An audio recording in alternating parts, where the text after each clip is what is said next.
All right, I am here, and I'm going to be continuing screwdrivers. The main goal that I'm going to be focusing on is making a functional propeller car, alongside other things, of course. But that is the main goal of this stream. As for getting our rank list career up to 100%, that's gonna be something else. As for getting that up to 100%, we're probably gonna need to methodically go through all of the colors on the map, one by one, ticking them off a list, and making sure that we've gotten everyone before. But yes, this is the Carbon 1B Dragster made by White Dwarf.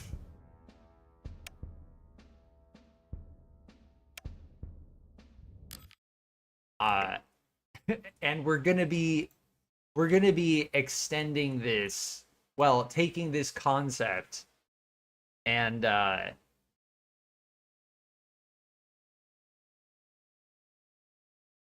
pushing it to the limit. Trust, welcome back.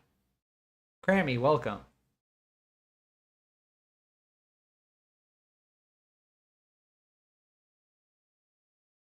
So as far as we learned with the Mayfly, as far as the situation goes, we learned that you can't simply have a motor that goes into a planetary gear into a rotor. The motor doesn't even respond at all. So we found this workaround where we have this beam going through with a hinge connector too, and it works. Like this thing flies. Like it's great. We like this thing a lot. It does exactly what I wanted it to, in pretty much every regard. So what I'm gonna do, and if you notice with the Carbon 1B Dragster earlier that I just showed on stream, made by White Dwarf,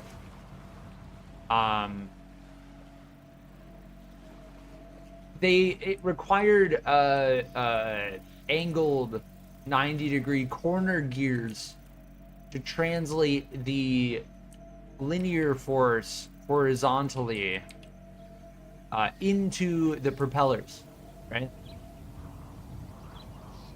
And my idea is I want to take that same structural concept, but I want to integrate the method that I found, which involves using the hinge connector through a beam. Oh, almost made it. We almost made it. I also have a propeller car in the workshop. Nice. Everyone should have a propeller car. They are a part of the end game. I highly recommend building propeller-powered vehicles, because as far as getting insane performance goes, it is very satisfying. I've gotten much better at flying this thing, by the way. I highly recommend using quadcopters, because it teaches you what it would be like to fly a quadcopter in real life, and it's pretty much how any like helicopter works, right? Versus a plane which relies on wings for lift. You have helicopters and quadcopters that rely on rotors for lift. It's a very different style of flying.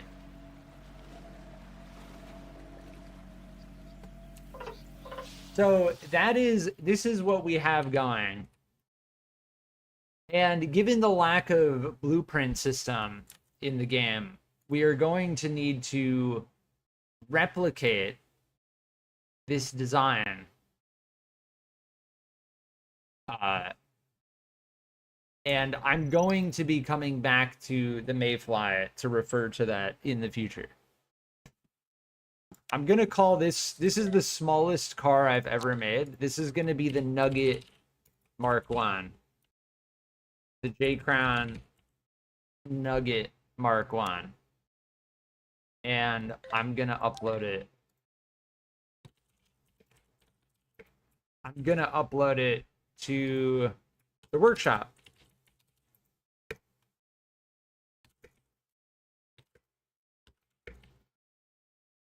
My spelling is fantastic.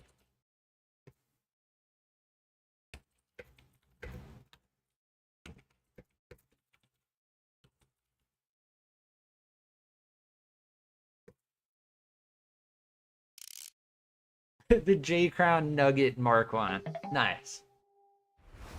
This thing was very, very interesting.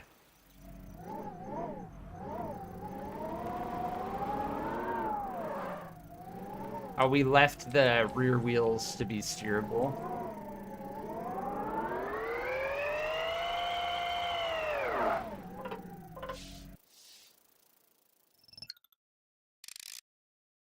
All right, new car, new build, fresh, perfectly fresh build on the table right now. My idea is we're gonna take that same structure. I might even try to use some type of laser cut.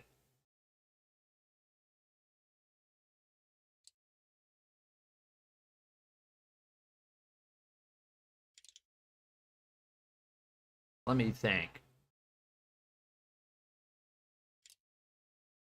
The part beam H might be something we want to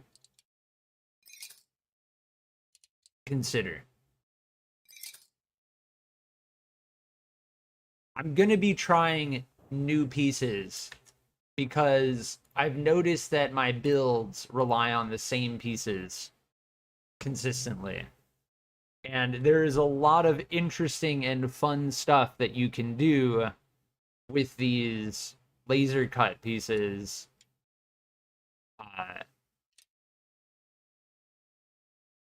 In the shop.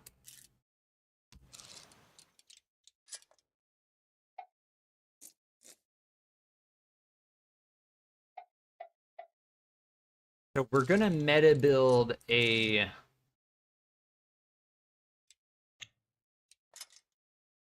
get a beam across here. I wonder if you can make a car with just laser cut bits. Probably, yeah. You probably can. You probably don't need beams at all. And something I'm also considering is just relying on axis with hinge connectors just to make it even more interesting. Now we need to figure out the distances between two of these things. So it would be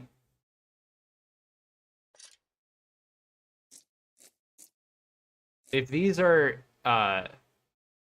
running horizontally parallel. Let me just make something quickly to test that.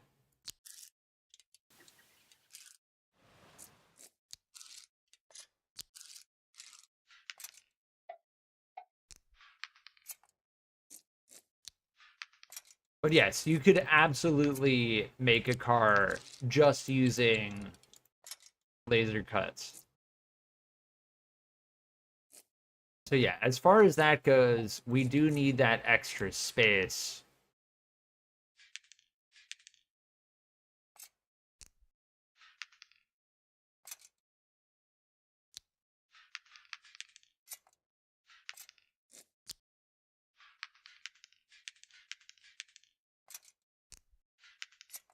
I'm just kind of getting an idea for the core foundational structure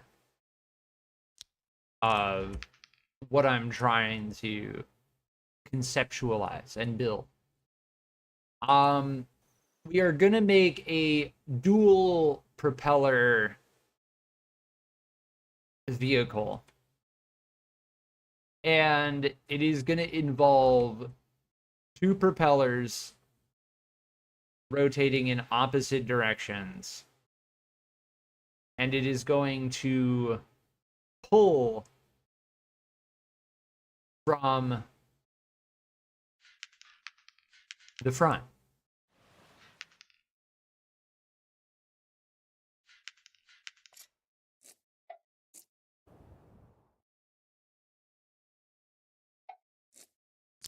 Meaning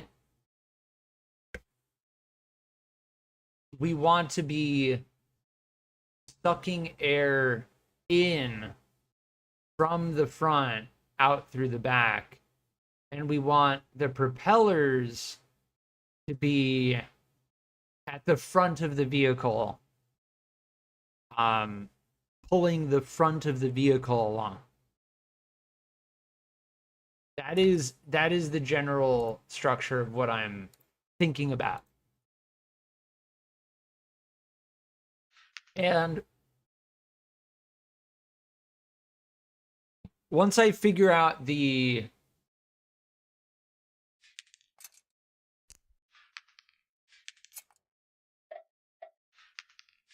formula, let's see, can I? No, interesting.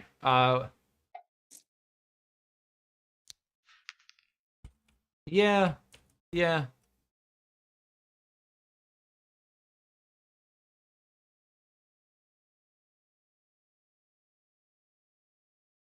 Yeah, that should work.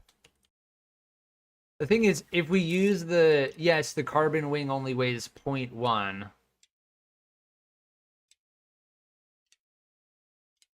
But where we're headed, I don't think that mass is going to matter as much. Like, the amount of thrust that the downforce wing is going to produce is going to be massive. I recommend the pin extension. The pin extension part. You talking about this one? Or this one?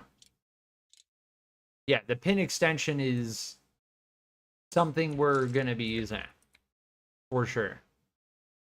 When it comes to this structure, we are going to need these to rotate in opposite directions. And the wings are going to need to be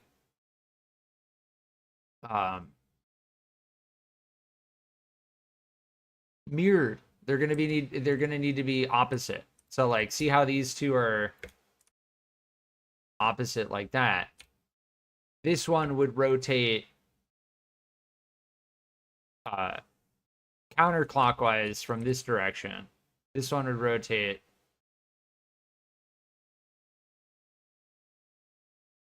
no, I think we would no. What am I talking about? We would need both of these to be the same.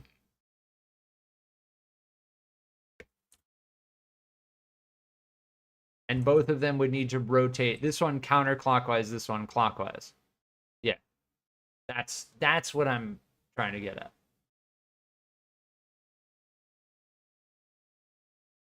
Carbon wings are also lighter. Yes, I just mentioned that. The carbon wings are 0.1. And the downforce wing is 2 kilograms. The problem is the carbon wing is going to require the vehicle to be considerably wider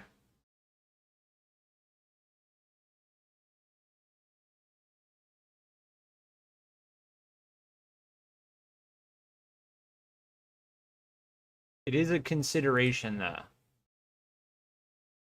They're 5 wide, which is going to mean we're going to need 10 distance between each one. That does leave room for...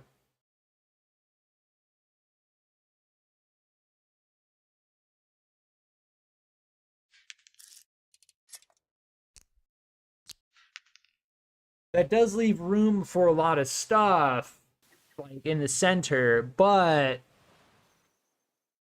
I think I'm going to stick with the... Because these provide 60, right?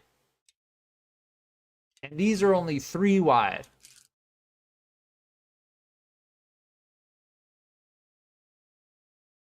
You need exactly 15 wide beam for 2 carbon wing propellers. Yeah.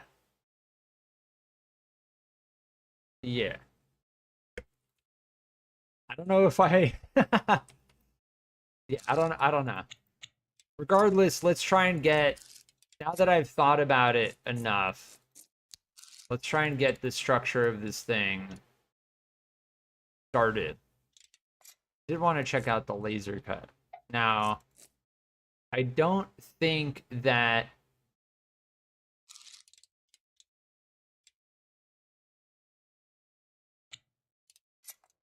I don't think that the laser cut is going to be...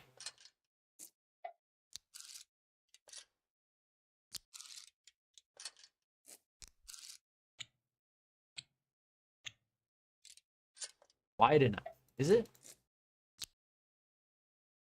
Oh, it might be. Hold on.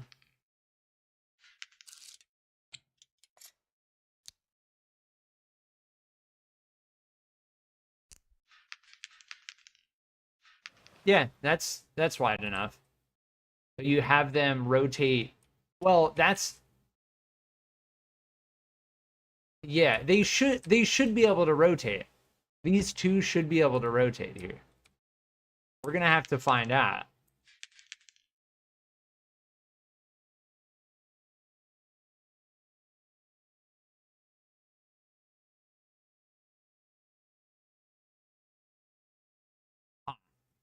As far as that goes...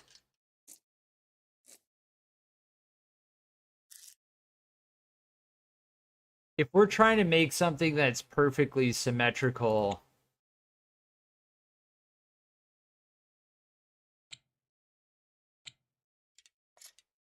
It's probably going to be best to use something...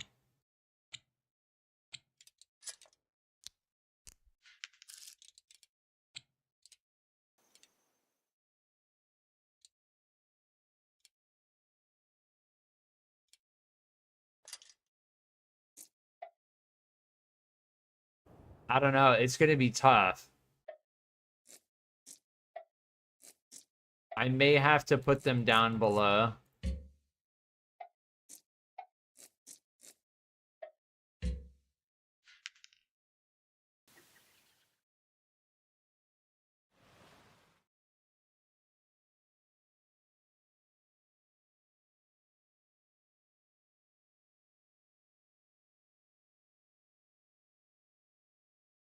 No, we can't. We can't do that. It can't be 3 wide because we determined... So if we really want... If we really want propellers on either side of this, we're going to need...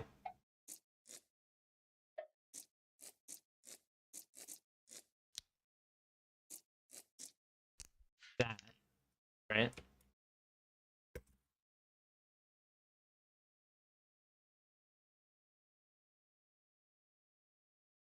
And what we're really going to need is the force coming through here. So it's going to need to be... This is why I'm like, yeah, we don't want to use the carbon wings because you can imagine, right? 5 and 5 and then 5 and 5. Like that, the width of that is going to get absurd. We're looking at like this entire screen wide, almost. And what I'm doing is I'm trying to avoid that.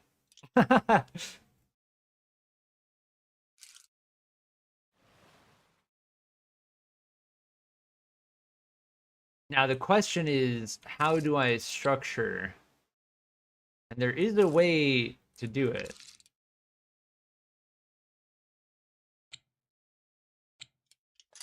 We're gonna need like connector.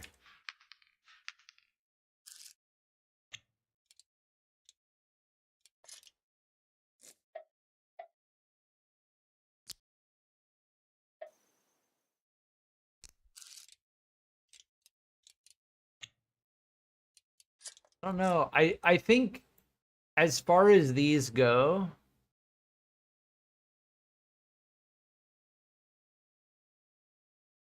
we'll try. We'll try. I'll try. Yeah, see, it doesn't, well, no, we need this. This is what we need. Yeah, doing the propellers properly is what is going to take some serious thought.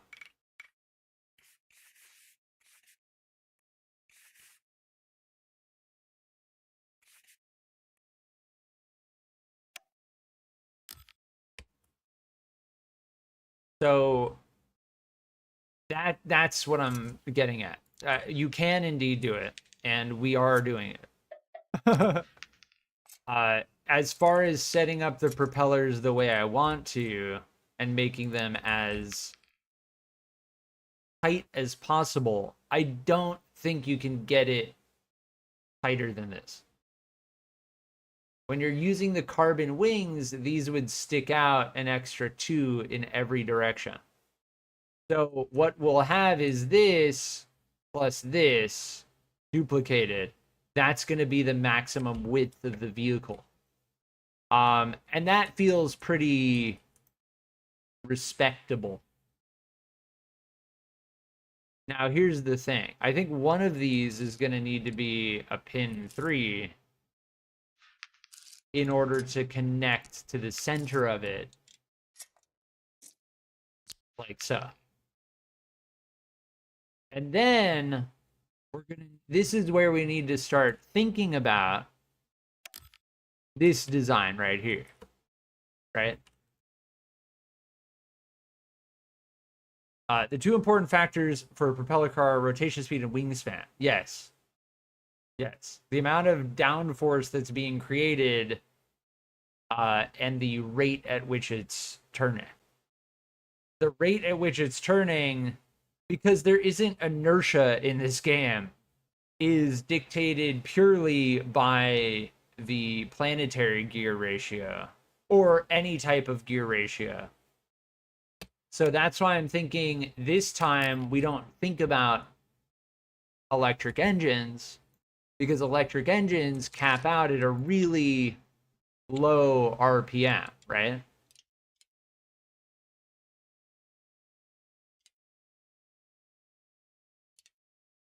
And not only, it's not mentioned in this information. Not only do they cap out at a lower RPM, when you hit a certain speed that I've noticed, I'm pretty sure when you hit a certain speed, the electric engines shut off.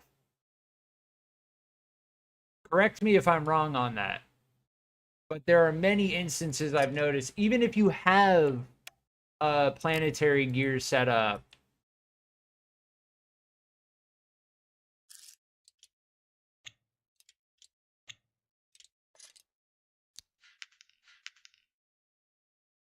there is a limiting factor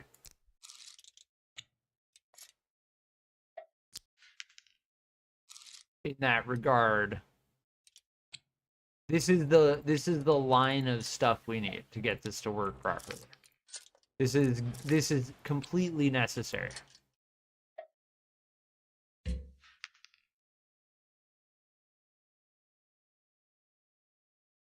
Use the Igen Core 250. Yeah, that would definitely be the next option.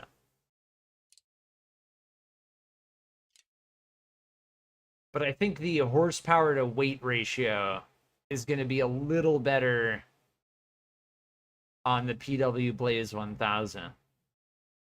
And given the fact that we're relying on unconventional means for propulsion, I'm not concerned about weight when it comes to the performance of the vehicle. Like, our acceleration is going to be good regardless. HP aren't important. HP isn't as important as the RPM that it can reach, right? Because the RPM is what dictates the rotation of the... So does this have a higher 4800? 50, that caps out at 5500. See, and also the scales on these graphs are different. Like this one stops at 5500. This one stops at 5700. So comparing them is like, yeah, any type of data analytics, like any type of, you don't use graphs that have different scales. Like, you don't. If you change if you look at the left side and the, you know, like looking at these two graphs, you can't look at the graphs and compare the two and be like, oh yeah, that one's different than that one. No, they're on different scales. So it's hard. Yeah, so this one caps out at about 4300. This one caps out at about 4500, 4600 RPM. Right? I think RPM is going to be more important than horsepower. But I still think, like, for instance, if I were to go to the Carbon 1B dragster, right?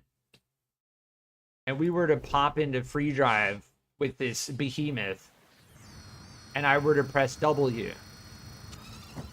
Like,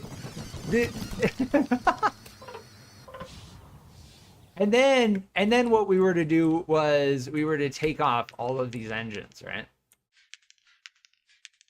And just leave one engine.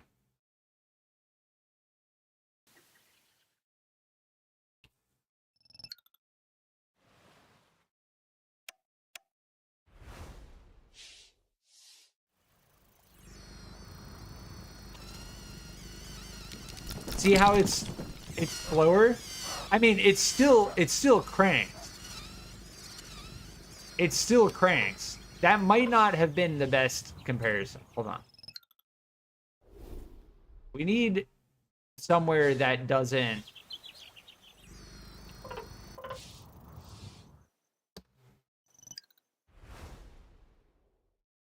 Where's my other spawn point? Where's the spawn point right here? What? Did they get rid of this spawn point?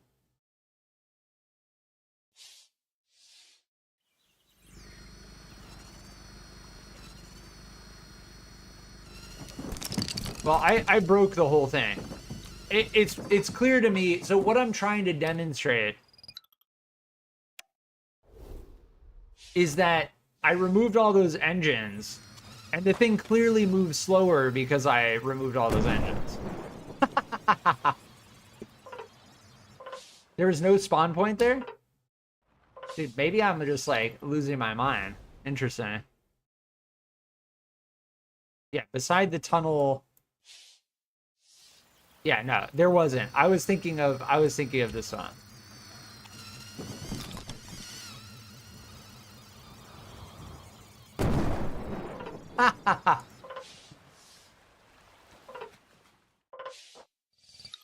So, as far what I'm trying to demonstrate is I took the Carbon 1B dragster. I removed all of the engines except for one. And yes, it broke it, but you can clearly tell that it moves slower, right? Like, you can clearly tell we're moving slower. So what I'm getting at is that the amount of horsepower that's being produced is the only thing that's different here, right? The weight and the horsepower. So there is a effect that horsepower has on the wings. That's what I just demonstrated.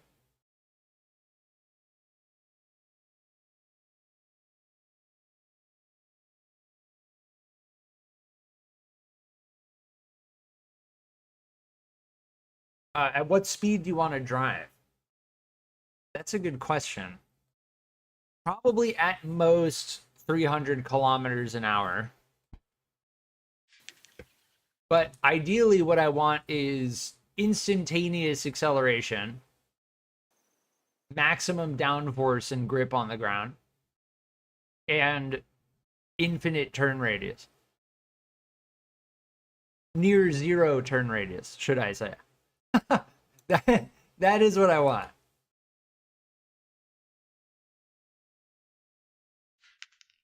Now, before I do anything else,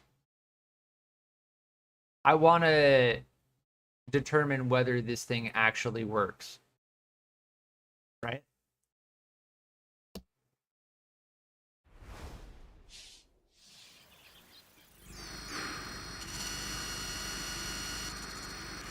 Oh, it's rotating.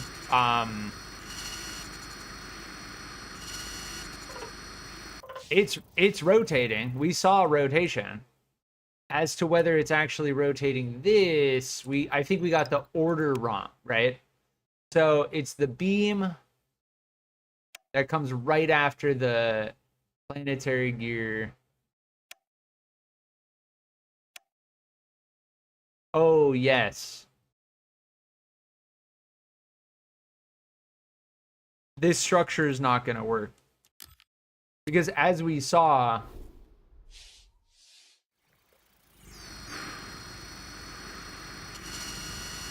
see how the beam is what's rotating, right?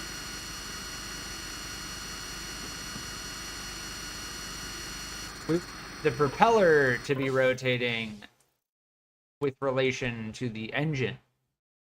And the beam is what's rotating. So all we need to do is this, I think. Maybe.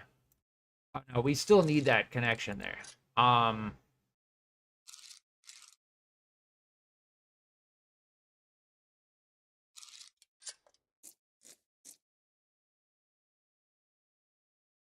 We may need to connect it on the edges rather than in the center. If I connect it on the sides,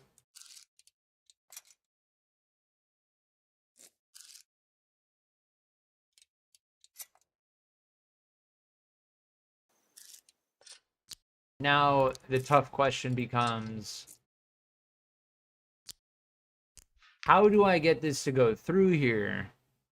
While I don't know if we even need to be no, the hinge connector we don't even need a connection to, right? I think we determined that with the Mayfly, right? No way. Did I just experience the early access, folks? Early access. I think we just got our entire build deleted. If I go back in here, it's going to be gone.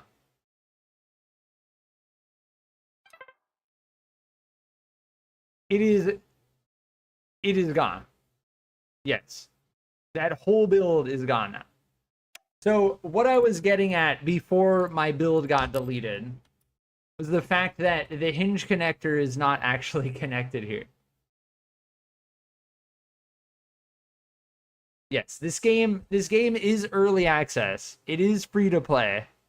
And there is a game-breaking bug in the game where if you press escape, sometimes your build will just disappear.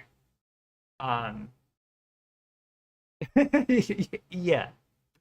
And if you've been watching my live streams, you've seen it happen to me 3 times now.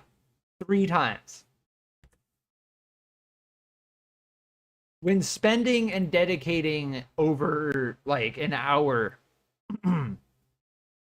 over an hour building something to have it just disappear before your eyes. It takes a second to just internalize that and then continue building. I'm going to go get another cup of coffee, but I think we are onto something with regard to this design. We were about to connect the propeller. We do not need to connect the hinge connector to this, because if we pay close attention to the hinge connectors on the Mayfly, they're not actually rotating. The hinge connector isn't what's actually rotating. It's the beam that's rotating. It's the beam that's rotating. See that? The hinge connectors are not rotating. I will be right back.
All right, I'm back.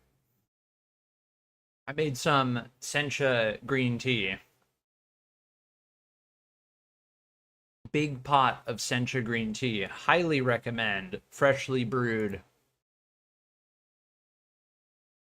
sencha green tea. It's my favorite for sure. You can tell that there's some jank in the game.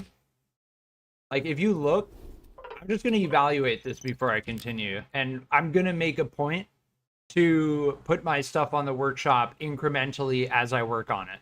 Because as far as I can tell, the only way to back up your builds as you're incrementally working on it is to upload it to the workshop. That way it's backed up on the workshop. But just to demonstrate, if you look at this jank, there's clearly some serious jank that happens every time you press escape. Just pay close attention. See how it goes into the ground at the last second? Why? Like, why does it do that?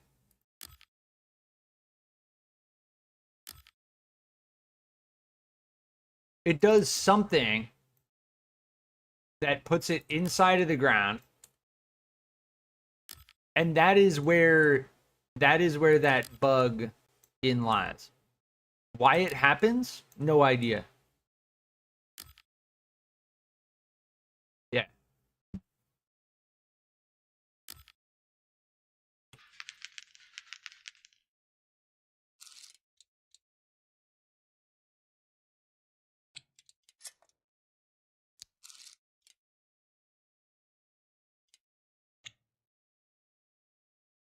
Yeah, I don't think the laser cut is going to be the thing we want. We may want a part beam H though.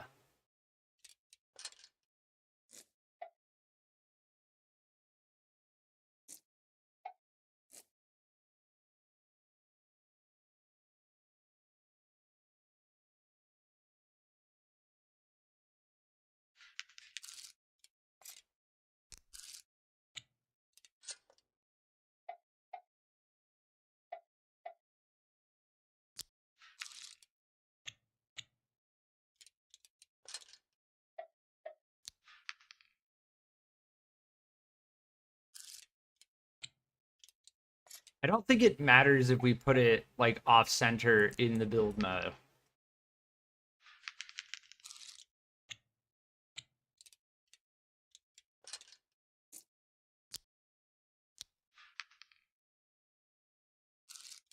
Yeah, that's going to just act as scaffolding.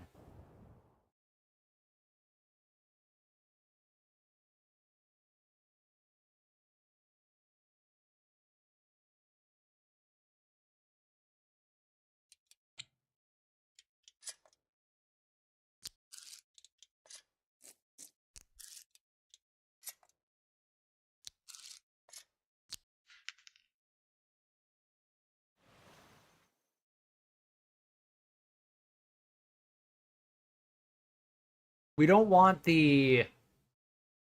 So if you put the fans too high, it'll put a lot of... Well, that would actually put pressure on the front wheels, right? It would have like a cantilever effect on the front wheels.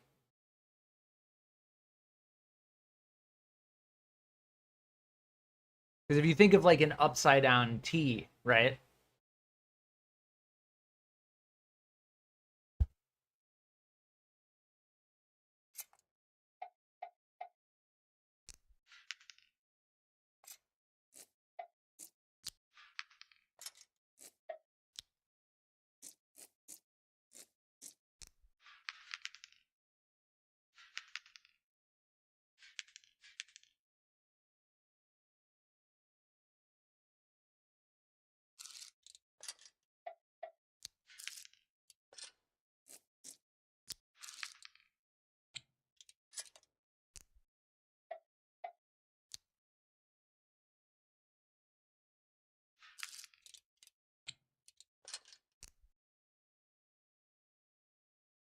No, I think I had them centered, right? If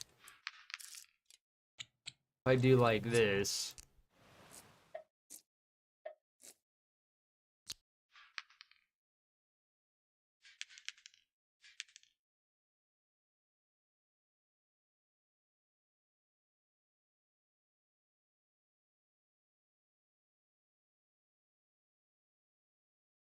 We did determine the...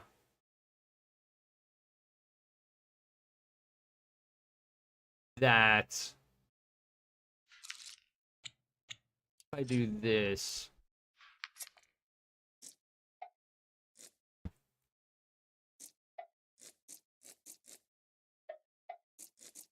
no, now it's not liking that. There's like a specific layout.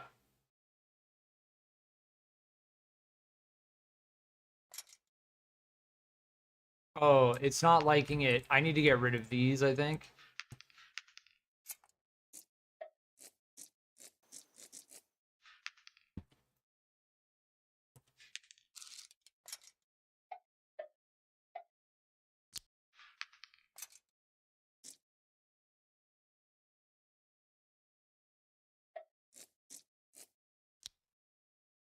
Yeah, there we go.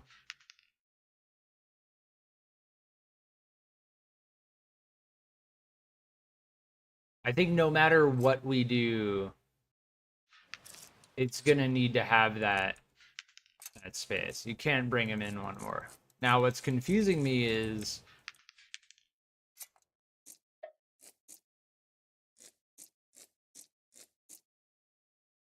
why is it doing that but not the opposite?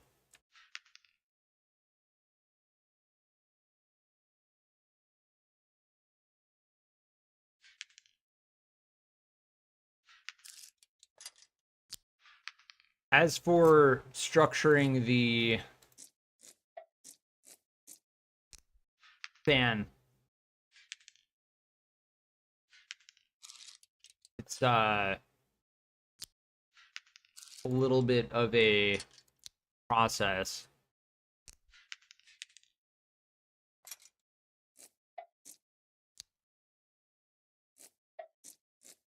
There we go.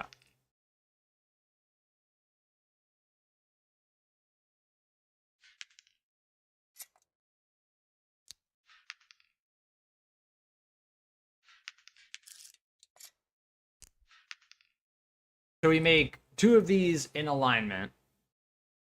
And what I had figured out before,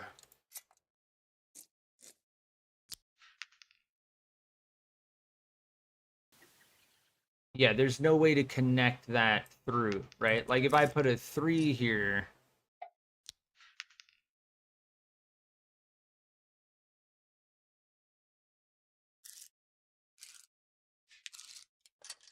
I don't think we can use this in the center.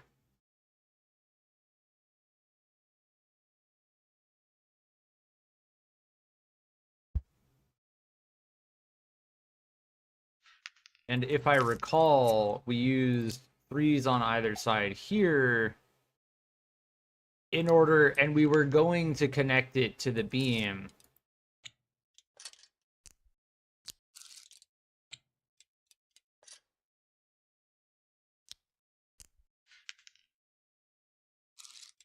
Let me get this center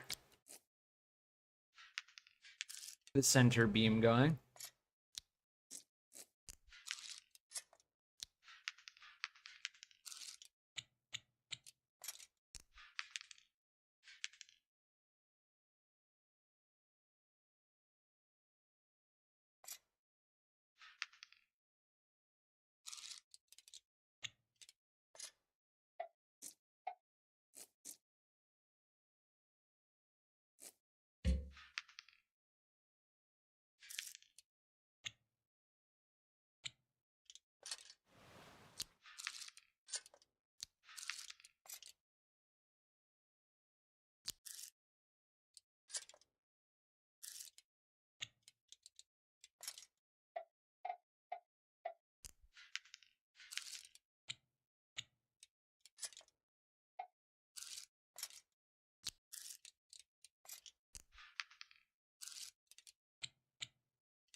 I may not be able to have these 2 wings up top. This wing up here and then that wing down below, because there is no way. Like it's such a beautiful connection. I don't think there's a way to actually connect it though. Right? So yeah, obviously, like I could do that, but there's like no cross connection. Oh, maybe. Well, no, and then that's the other problem I have. If I use this thing,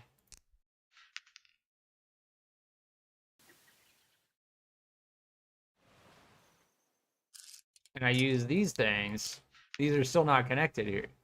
But the thing is, we don't need to connect. That's the thing I need to keep remembering. The hinge connector isn't what is bringing in the force.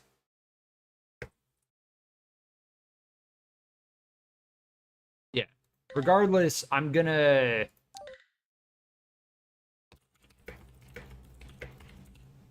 just call this fan car Mark 1.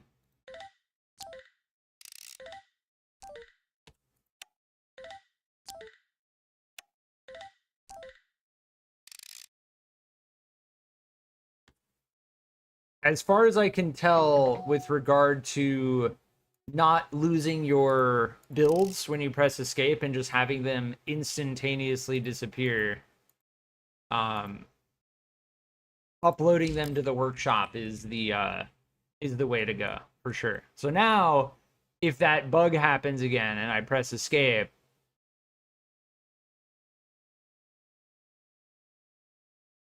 then we can at least revert back to the workshop.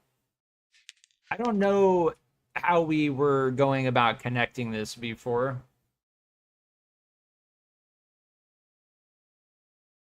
And I think it stems from these. So if I switch these over to the connector doubles, maybe we'll have more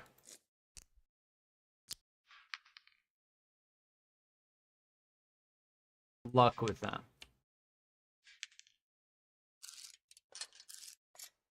Because what we need is for all of these to be connected, but we need to leave the hinge connector unconnected because the hinge connector doesn't actually provide us with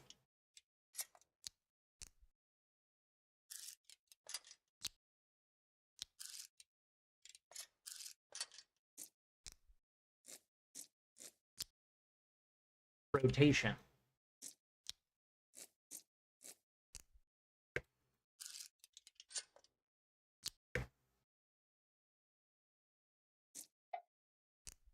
Even though you'd think it would, it doesn't. So we got to be a little bit careful about that.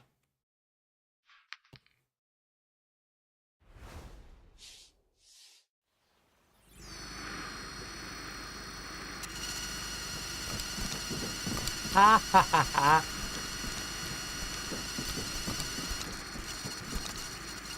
It's working. Hey, that's working. I'm gonna plug in my controller. That's hilarious. If I plug in my controller, then I can use my yeah,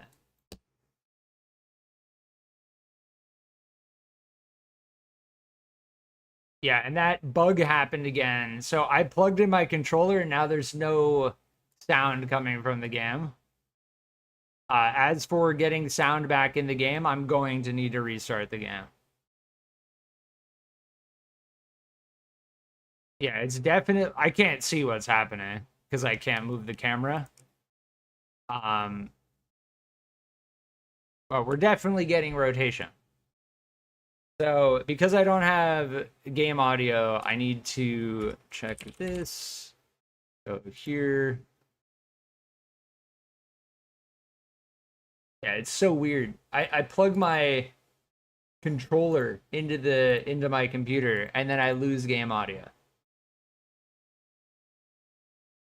Yeah, applications.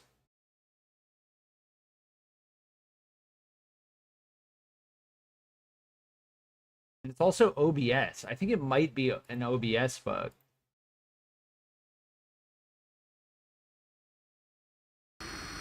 Yeah, there we go.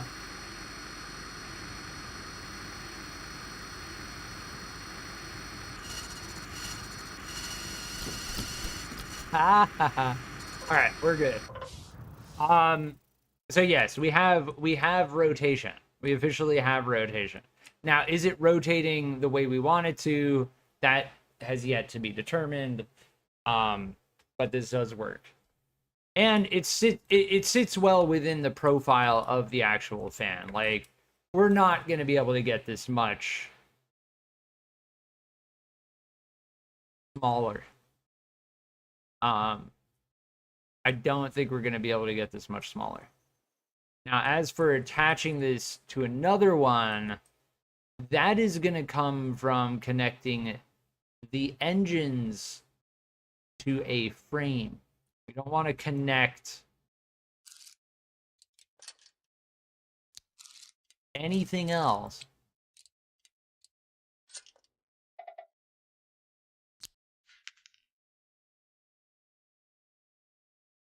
None of this can be connected to anything. Jester, welcome. I use the connector double to put one spoiler behind another on each side. It gives me 4 blades per motor. Interesting. Yeah, there are many ways to go about building a propeller-powered vehicle. Now, we have to be careful about how we line this up.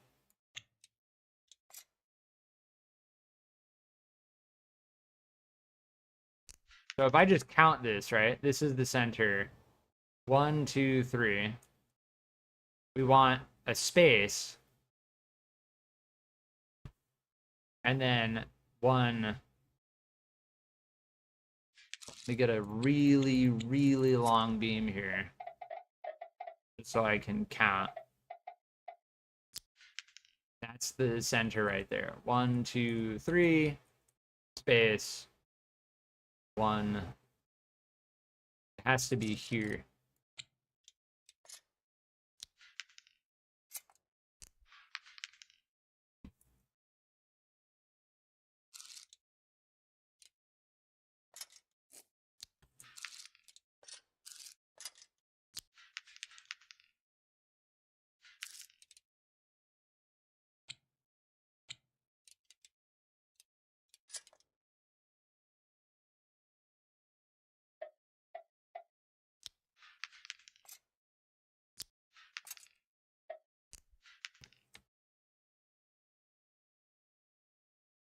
And then as far as that design goes, pretty sure we just duplicate that whole thing.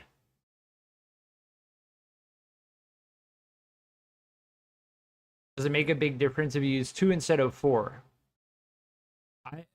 The only thing I'd imagine is you're getting more air movement every single rotation. So at lower RPM, you'll get more thrust.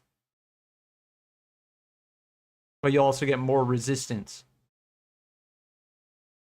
On the quadcopter you made, I replaced the orthogonal connector with the double, and it gives 2 connection points per side while also saving weight. Nice. It did seem to make a noticeable difference. Make the profile of the blades slightly wider. Interesting. Cool. Glad to hear that you're modifying my builds. That quadcopter I made, definitely one of the better things that I've made in this game thus far. I've made a lot of jank that doesn't actually work too well. Okay, so this is not gonna have a space. We needed to put it one more over.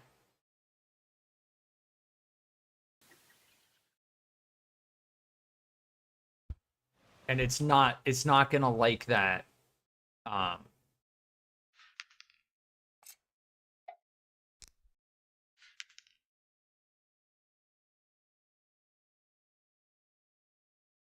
Yeah, it's not gonna like that. Like if we put those right next to one another, they're gonna clip into each other, and it's gonna make the whole thing bug out. So we need to restructure this whole thing.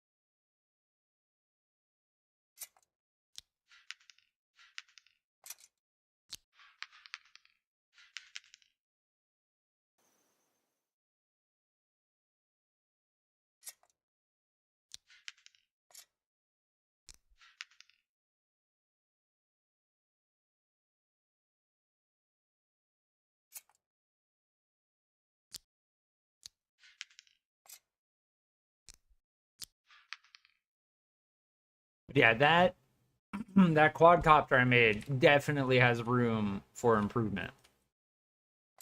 But I did have to exploit some jank in order to get it to work the way it currently works. There's a bug in the game that doesn't allow you to put a source of torque directly through a planetary gear and then directly into a rotation propeller. So you can't put an engine through a planetary gear directly into a propeller with a hinge connector, because the hinge connector, there's something to do with the hinge connector too that clearly does not function as intended. So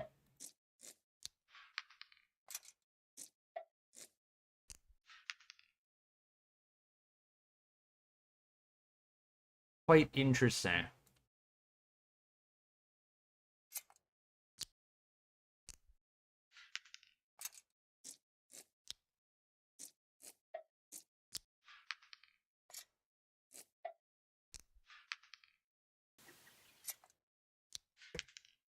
But early access though. We're cruising with those early access vibes.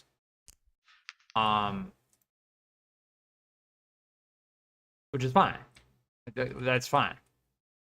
After I finish this fan, I'm gonna update the workshop posting.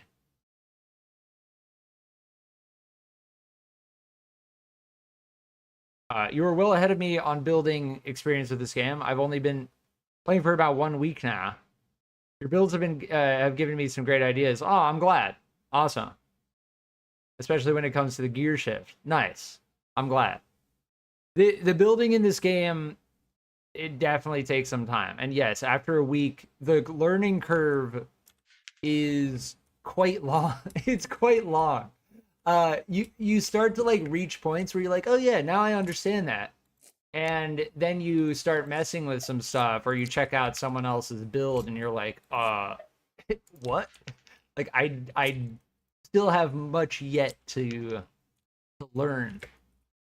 It's a very good game, and the fact that it's free to play early access, I highly recommend getting the supporter bundle. It's $4.99 on the shop.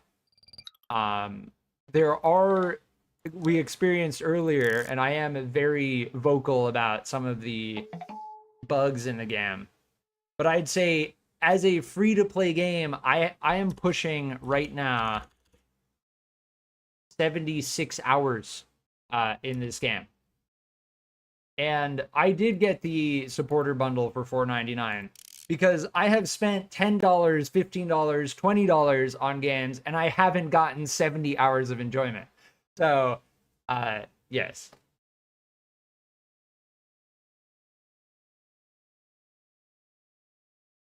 I really like the workshop system in this game. The fact that you can build something, put it on the workshop, share it, someone else can load it up, use it. Like that's awesome. I like that a lot. What it looks like we're building like a pod racer or something at this point. It kind of is going to be like a pod racer. The more I think about, if you've seen the prequels, the Star Wars prequel movies, you'll know what I'm talking about.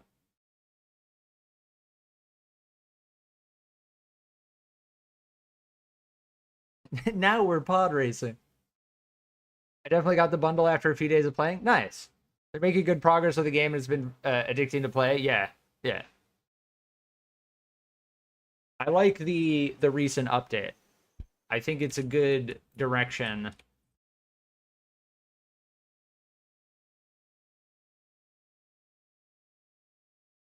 But yes, this is gonna be a pod this is gonna be a pod racer. It's gonna be a wheeled pod racer.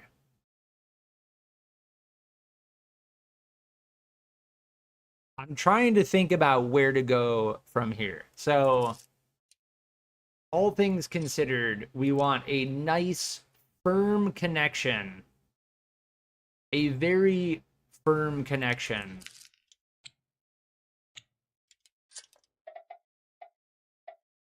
between these two engines.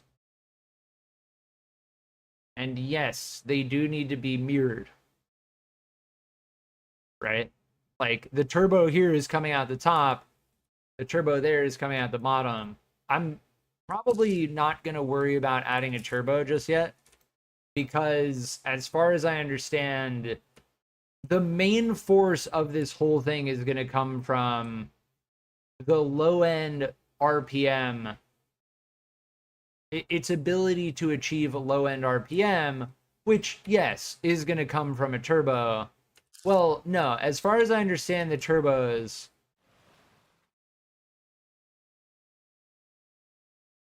yeah, providing extra power at high RPM. Yes. So that we may I'll put them on. We'll put these on.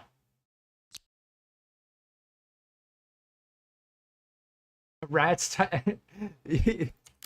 some of the pod racers in is it like that as far as the prequels go, like the pod racing was actually kind of interesting.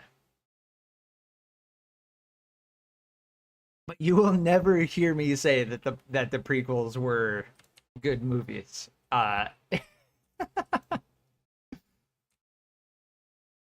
Yeah, this is the this is the center. Now, the question is what's going to happen if we bring this in? One of these is going to have to be set to S and W, right? Because yes, we want this to rotate looking in this direction. We want this one to rotate clockwise, and we want this one to rotate counterclockwise. Oh, but here's the thing. We might right now, well, it depends. It depends. We might want to flip the fan blades. I think we flip, because what I want to do is I want to pull, right? But I don't know. I don't know. We might not actually be able to do that. Let's find out. No. So as far as this goes, we can only push.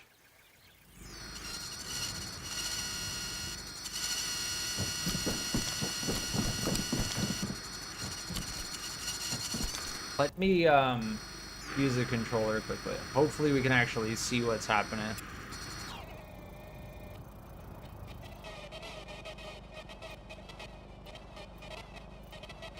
Interesting. Still waiting for that AT-AT? Yeah. There are a couple walkers. Somebody will, I'm calling it right now. Somebody will eventually make that. Yeah, in hindsight, I think we want these both to, because they're mirrored already, because they're already mirrored, we want them to both go in the same direction. Yes. And see how we're being thrust into the ground? Like we're not flying up into the air? They are in the correct direction. Now, if I make them S and W, let's see what happens. That kind of build would probably freeze the game. Yeah, I can't spawn here because the texture doesn't become transparent when your camera gets stuck in the ground. The camera is the final boss, by the way. Yeah, we're like we have like the underwater effect when we spawn there. I think the best place to spawn is beside the tunnel. Because there's no grass, there's no water, and you can see it from underneath.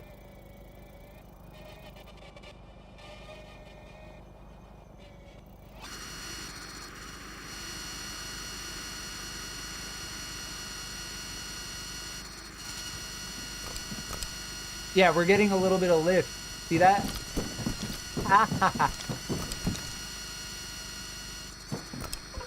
Nice.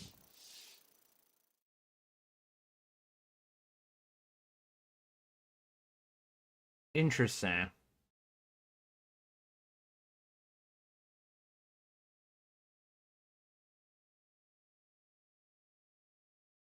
we did determine, I really wonder something.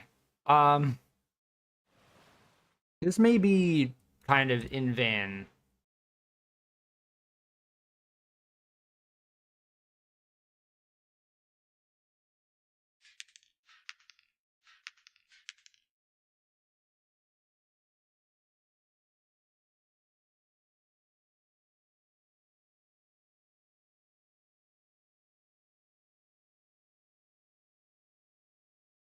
It really depends, because I don't think you can synchronize the rate of the blades.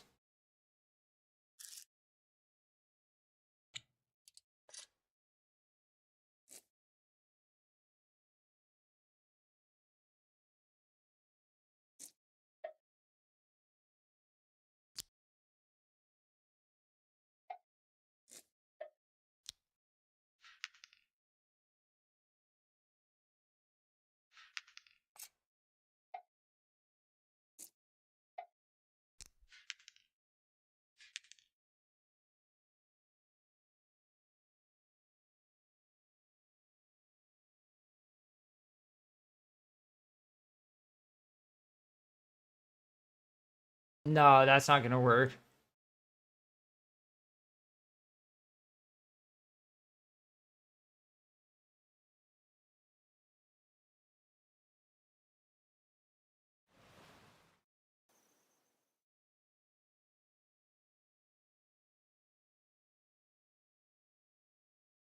Like, I'm wondering if we can have them rotate in a synchronized way. And I don't. We would need.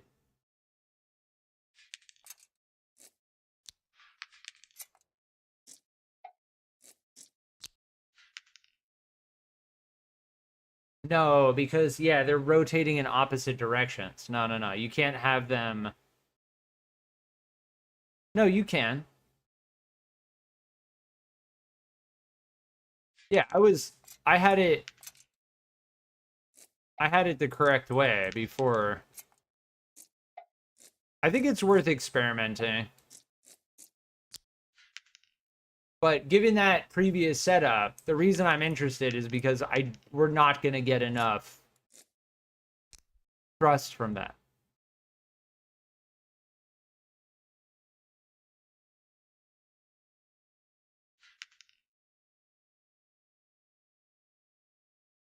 I don't know if this is going to work the way I think it will, but we'll try. It's going to be jank. Experimentation is always jank.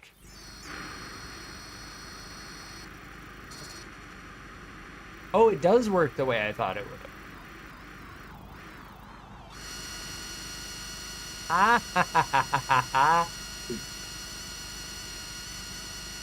We have liftoff. We have liftoff, stable liftoff. We're jiggling, but we have stable liftoff. Ah.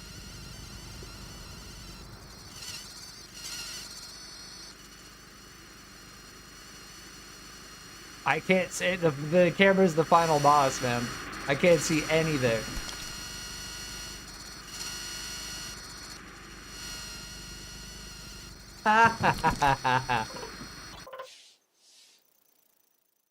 Okay, now comes the question. Can I simply... We're headed, I think, in terms of meta. I don't think that pure symmetry is gonna cut it. The problem is with this design... Oh, wait. There is no problem with this design. It should continue to rotate in...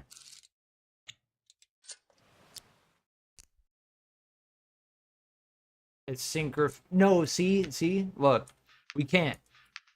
See this?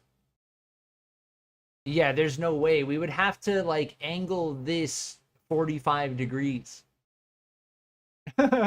You would have to angle it like 45 degrees and then have them think of like two gears, right? Like two gears running in opposite directions, except fans, right? Fan blades. I don't think we could. It would be hard to get these to be at a 45-degree angle because most of the stuff in the game is a 90-degree angle, right?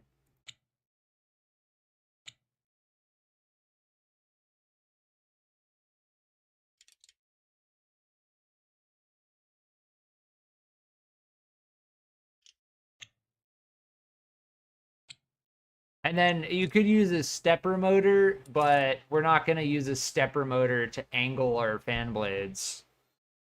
That just sounds like way too much potential jank. I think what we just figured out is pretty great. As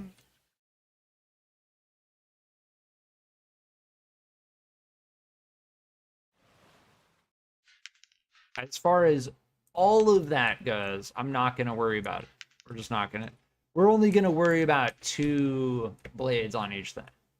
And then we're going to have them run in parallel, in a synchronized, not parallel. They start perpendicular.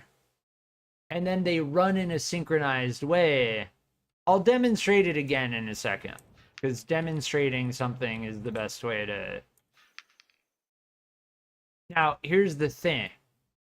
This one's flat. This one we need to make vertical. Yeah. How that's going to impact the thing, I don't know. We're going to find out. But it should ultimately make it a lot simpler. I keep wanting to delete this one. It's like, no, that's the other thing. That's the other thing. You can't delete that.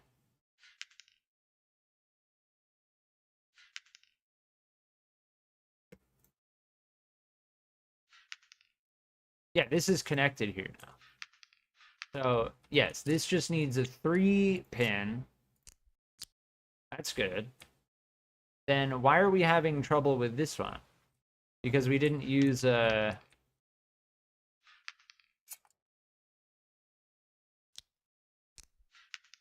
connector. There we go.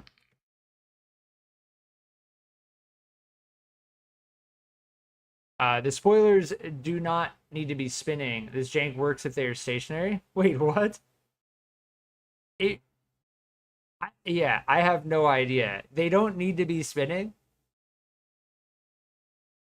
Spoilers translate more energy as downforce than they consume as drag. If you pitch spoilers with pistons or a stepper motor, you can get a vehicle that slowly accelerates to ridiculous speeds. I'm gonna have to see a build that does that because that sounds ridiculous. If that's actually true, that they generate more energy than they consume as drag, that is like, you can just make something move forward without any motion at all. Right?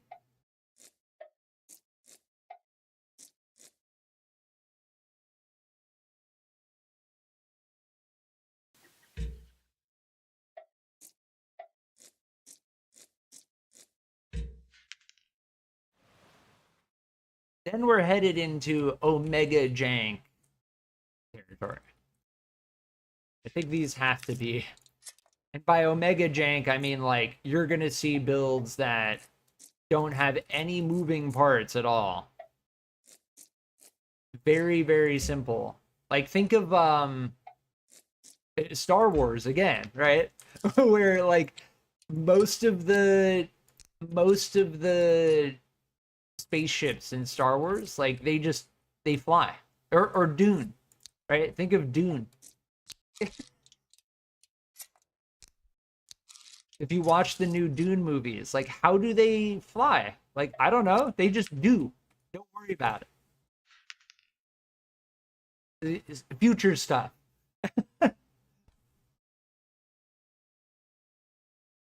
It takes place somewhere around 160 kilometers per hour. Oh, so it's based on your velocity? That is pretty ridiculous. But I am not surprised that people are figuring that out. I'm sure there are builds on the workshop that use that at this point.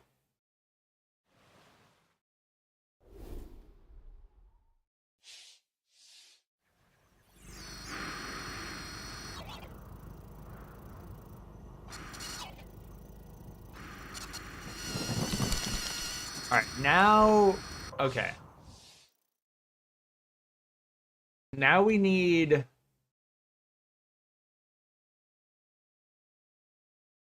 Didn't I have these S, W, and S, right?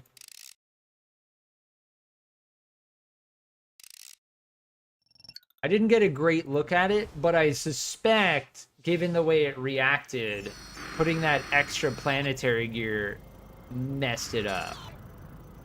No, now they're rotating backwards, right?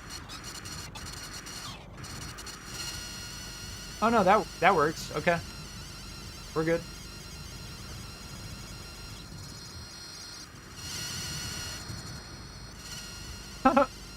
Yeah, okay. We're good.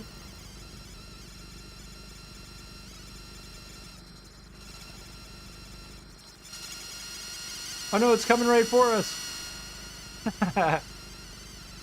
Yeah, you can see the speed in the bottom right.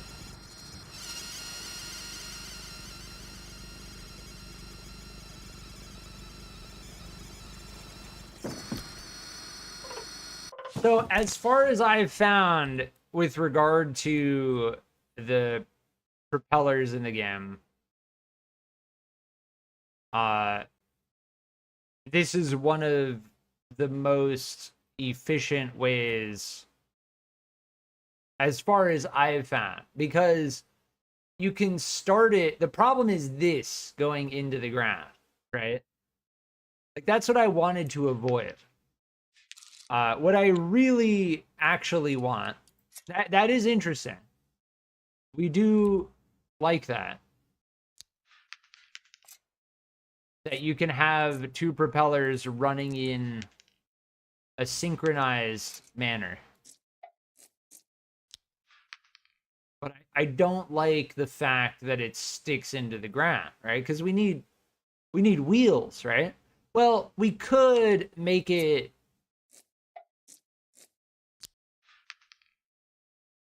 We could, like, use the suspension dirt big and then use the big wheels so we get ground clearance. I don't know if I want to deal with that. I think we want to make it as tight as possible.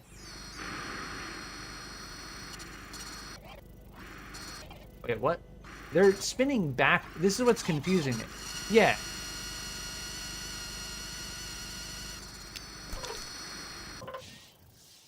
They're spinning backwards because we're not pulling, we're pushing. Given the fact that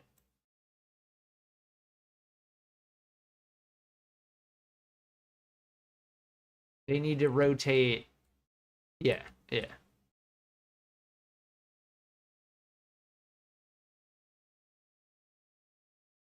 But you can clearly see that just switching out those fan blades, like, we get much less thrust.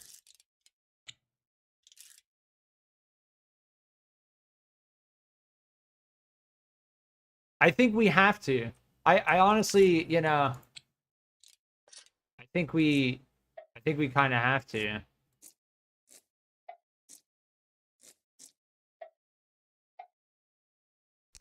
We must embrace the jank. In order to transcend the jank, you must embrace the jank.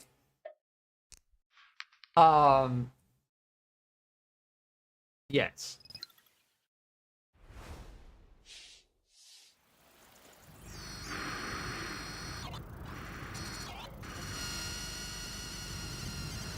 Yeah, that's beautiful. I like that a lot. I don't like the fact that we have one wing sticking into the ground.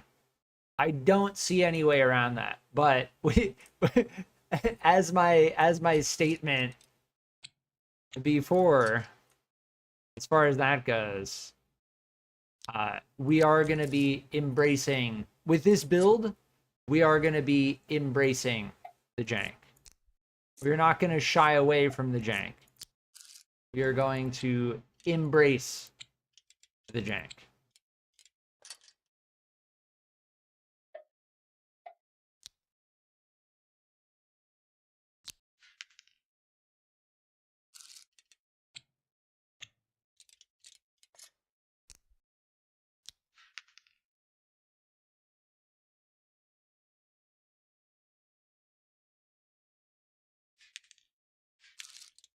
Beautiful. And now it's just a matter of putting the wheels on the thing.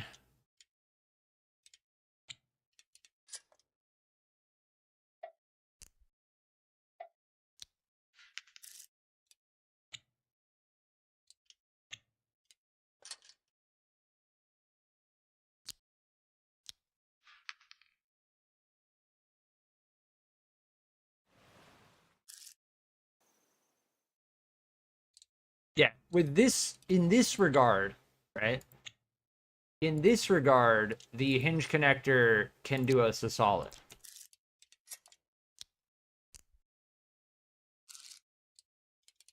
Because the hinge connector, as long as you're not connecting it to something that is rotating,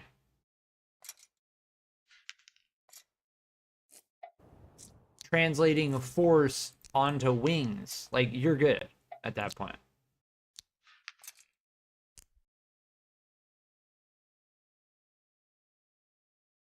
Hello. Yes, there's the wheel. Yes, thank you.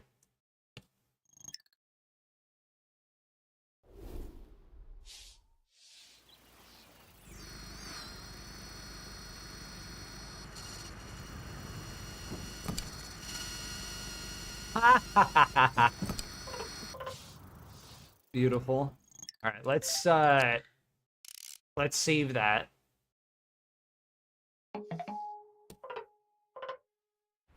There are a couple of fine touches that we do need, and most of them are in relation to maintaining traction on the ground. But as for our power source, like, we're good on that. I think we can squeeze carbon wings in down here, right? Yeah. But not at this width. So if we want carbon wings down here,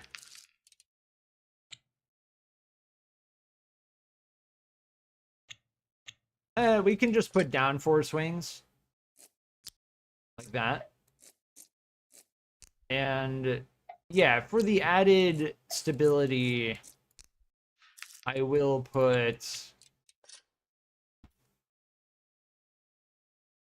I think it's a, how wide is it? 7? No. 8? No. And why is the 9 not working? There you go. There you go. Okay. For the added stability, I will add the 9 between the two things.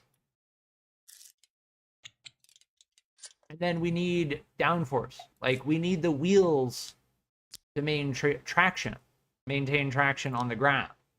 So when we move forward, we have constant downforce. Now, as for this thing's ability to actually turn, that is going to be the biggest limiting factor with this. right? Like, we have the power source. We understand the power source. What we don't understand is how to get this thing to turn better.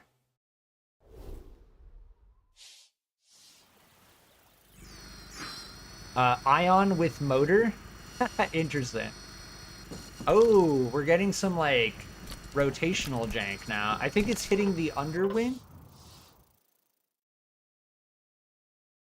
Oh, interesting. Getting some weird rotational collision jank. Now, is this...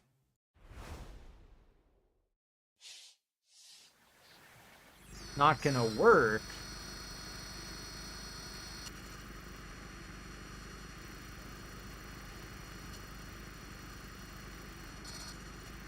They are rotating.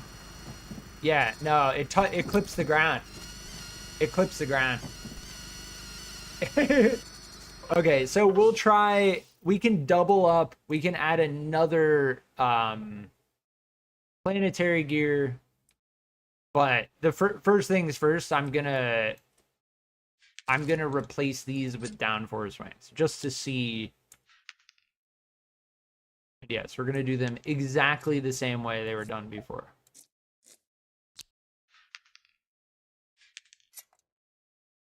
Down and then up. It's got these are the exact same positions. It's got some rotational jank that it does not like.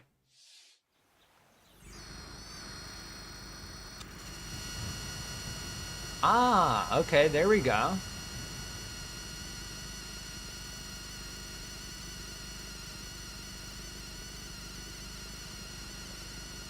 Yeah, there we go. Proof of concept is achieved. We are driving without things breaking, and we are getting all of our propulsion from... There is no attachment, so just to be very clear about why I say proof of concept achieved. And yes, other people have built these, for sure. This is not a novel thing. Just to be clear, the engines are not actually... If you look at the wheel axis, right? Both the bar between the wheels, neither of them are moving at all, right? And I also have no gears in this build either. It is a purely gearless build. So, the reason why I went to such extents to get this functioning is because this methodology is capable of achieving performance that you cannot otherwise achieve by using conventional methodologies. And I will use the term conventional because these are considered downforce wings, right? And I think it's reasonable to say unconventional because if the developers, the people who actually created the game, called them downforce wings, and we are instead using them for forward propulsion, we are using them unconventionally.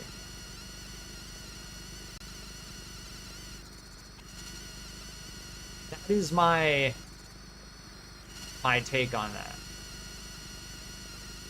But this thing is beautiful. Like, we're we're clean right now. Like, I'm cruising with this thing. Warning about the build: the first 1,000 kilometers per hour, it makes a horrible noise. After the sonic boom, it's very quiet. Yeah, the whining noise, we're not going to be able to get rid of that, unfortunately. It sounds like an airplane engine. It sounds like an airplane engine, yeah. Very, very, like, insanely high RPM turbine engine.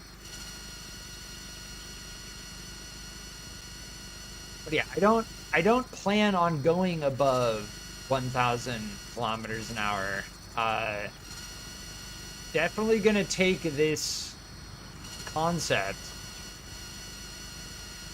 and we are going to make a highly maneuverable vehicle.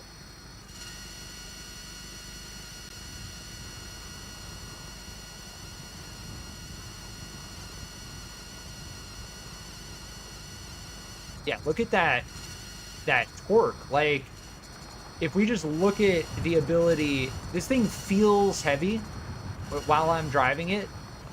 It just feels heavy, right?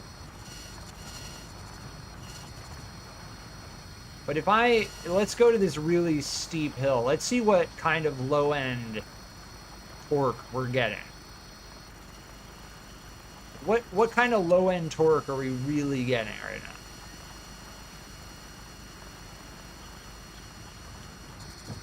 Here, from a stop. Oh, it does not like that. It did not like that at all.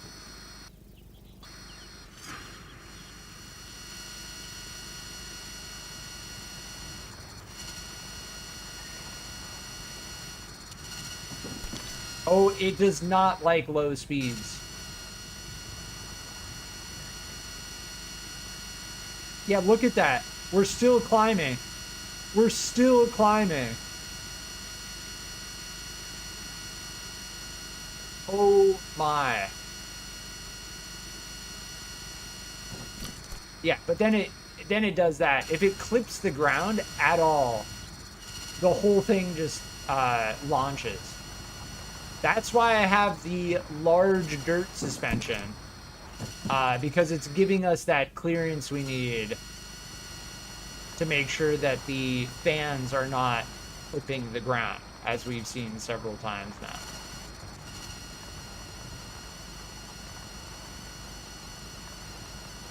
Beautiful. And again, it's important to mention, like, the wheels are not getting any torque at all. We are not spinning our wheels, right? We are pulling this entire vehicle along from the front.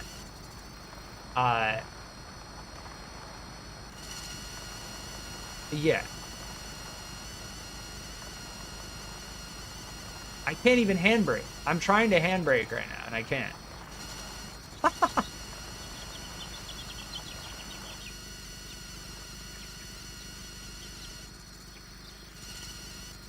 It's just so interesting to drive this thing.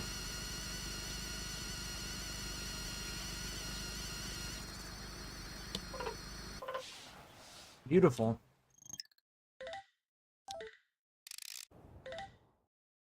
I'm gonna rename it to the Pod Racer.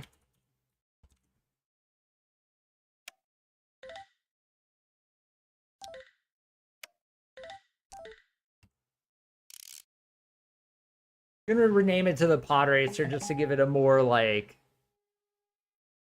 interesting name. As for, like, what? Star Wars copyright on that goes, yeah, I'm not selling it, so.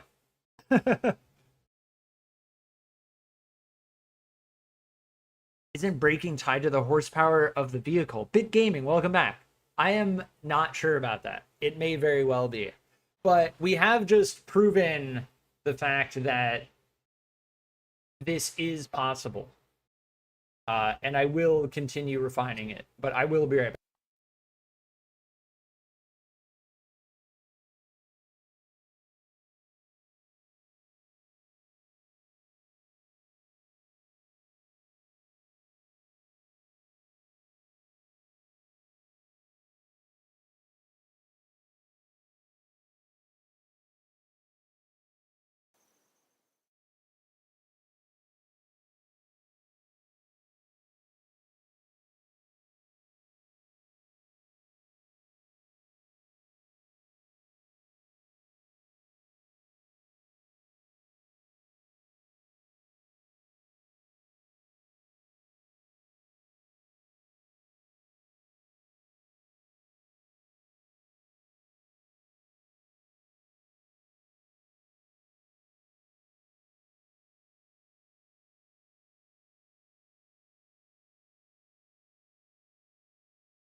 All right, I'm back.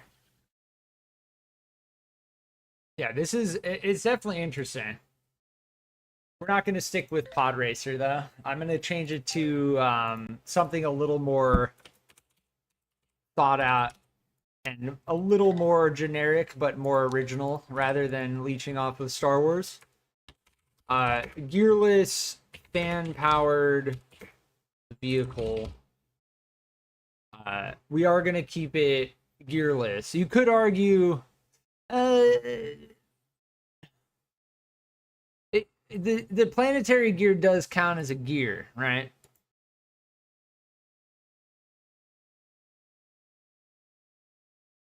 I'm just gonna put simple fan-powered vehicle. Dual propeller. Simple dual propeller powered vehicle. Land wheeled vehicle. We're going to go with Whirlwind because it's just more interesting. And it relates to the fact that it's fan powered, right? I'm sticking with it. We're sticking with it.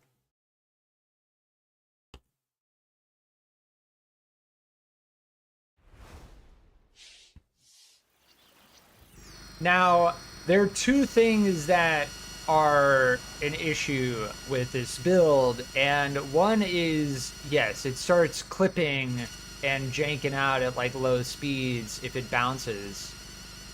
As for scaling up the acceleration, that's not the main concern. Like, I can do that. Like, I'm not concerned about that. So that's probably what we'll work on doing.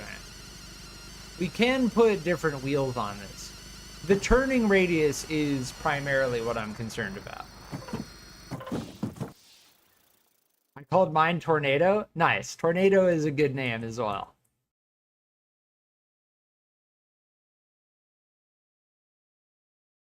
I'm thinking we just go more downforce on the front.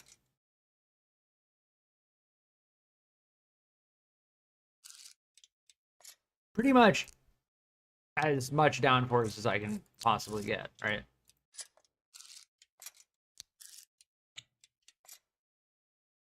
Oh, yeah, it doesn't like that. Also, this needs to go in.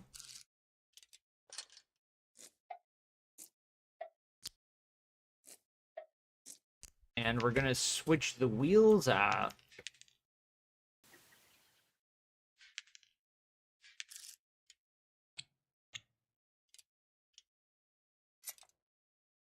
Just to see what happens if I put the race wheels small on this thing, right? We're just in we found the fundamental concept.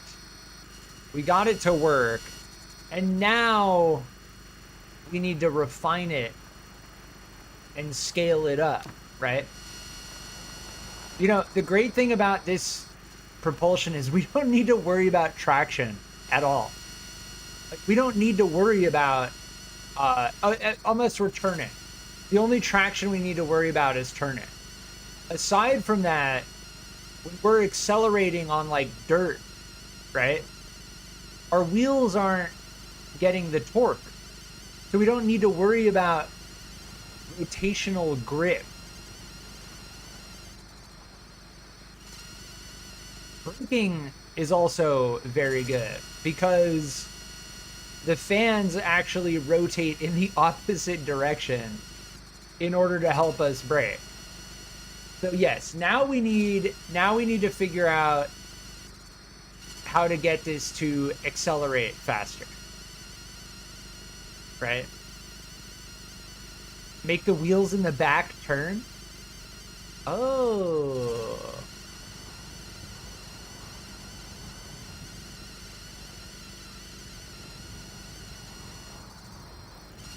That, given the fact that we're going for just absurd amounts of downforce, that may actually be a good solution.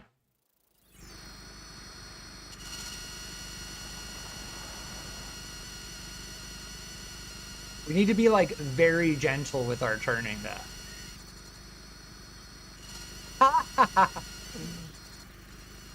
Thank you, Trust. Genius. That was 300 IQ.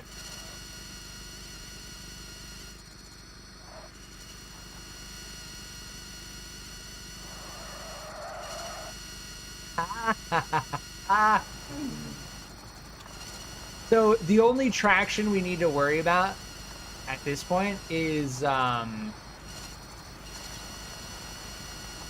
turning traction, downforce.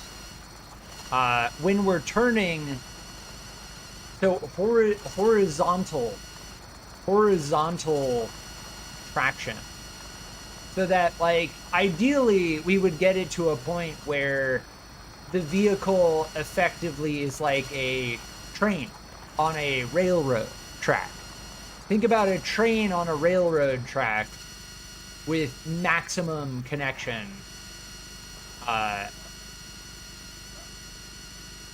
Yes. Just saying what I did on my car? Nice.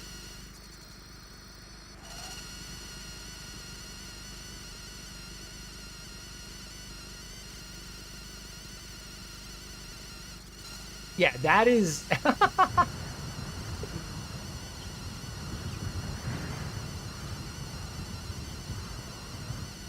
provides an absurd amount of turn radius. And it makes sense, right? Like, if we're... I said it earlier as a joke. If we're going to transcend the jank, we must embrace the jank, right? I like that.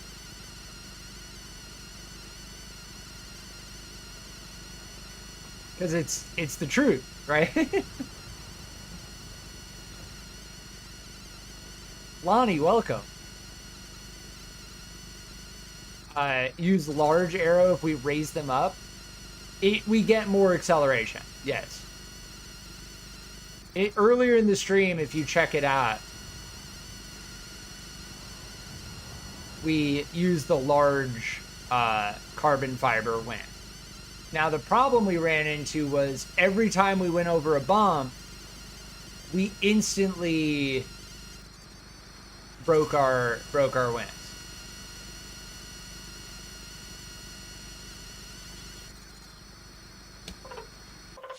But yeah, it's kind of like a pod racer. Like, we have the two front things that are pulling us along. Now, as for reversing these, they're just acting in the opposite direction. We can't flip them because of the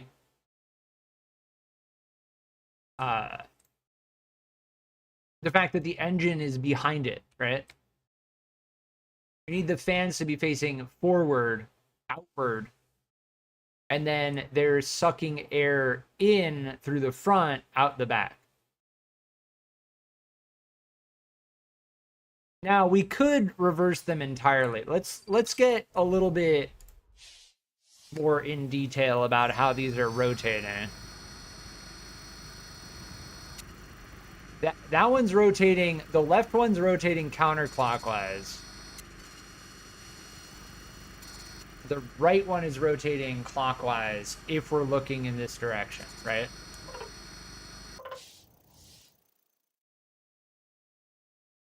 Meaning they're reversed. I could flip these. No, I don't think so. I think it's okay. I think no matter how I have this set up,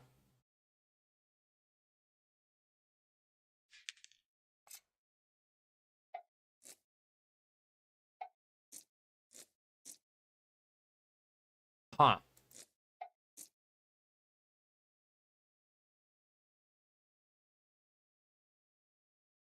We could do like that, right? I'm just trying to think of like different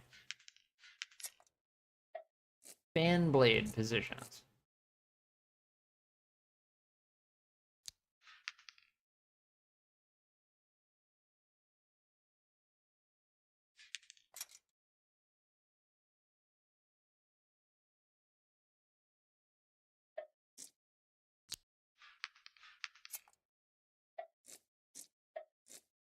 Definitely experimenting.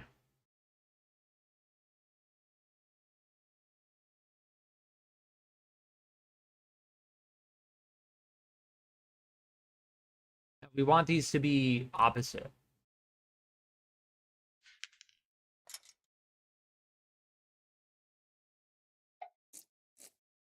Like that.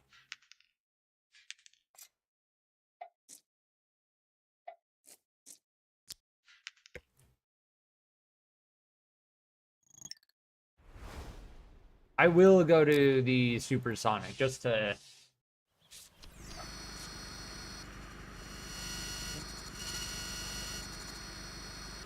Okay, the one on the right is counterclockwise. That doesn't seem to be... Oh, they're counteracting each other, that's why. We need... the one on the left to be flipped, right? We need to change that completely. This one, we need to flip. Like, we need this one to be opposite. I'm pretty sure.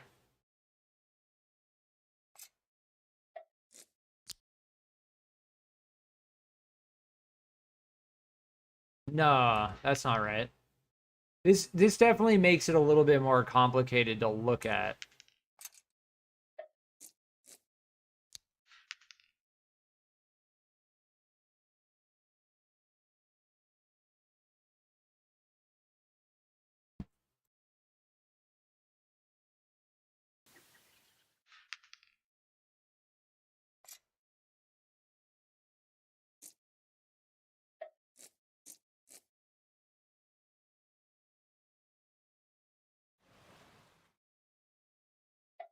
No, wouldn't we want these to be... Yeah, we want them to be like that.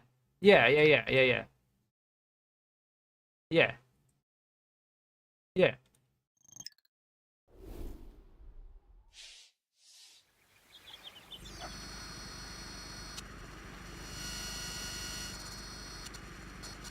I'm confused as to why this is not actually...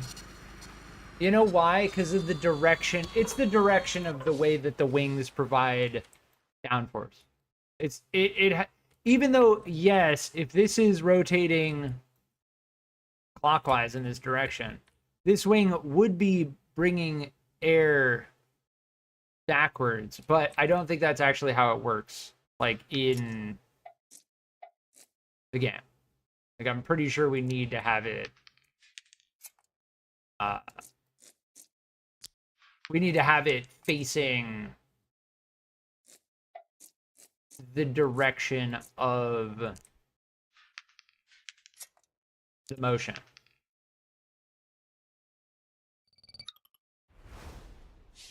So we try it. We try it.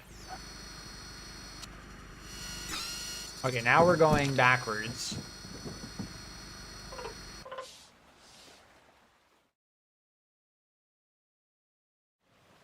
So instead of changing any of the fans, I'm just going to make the engines go the correct direction.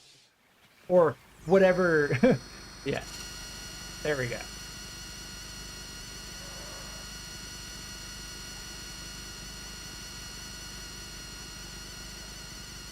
you tried putting wings in series? Oh, like one wing in front of one another? Given the current setup structure that we have, I don't think we can.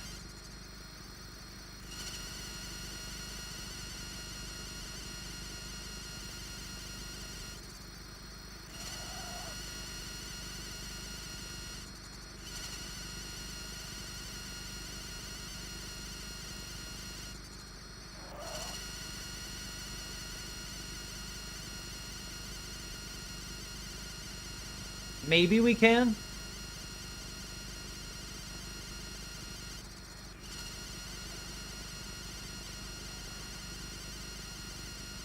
We get pretty good high-speed turning and braking.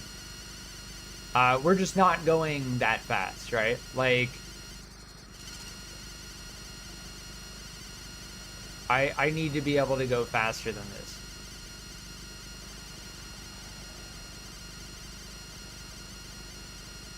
I don't know if putting turbos on the engine would help.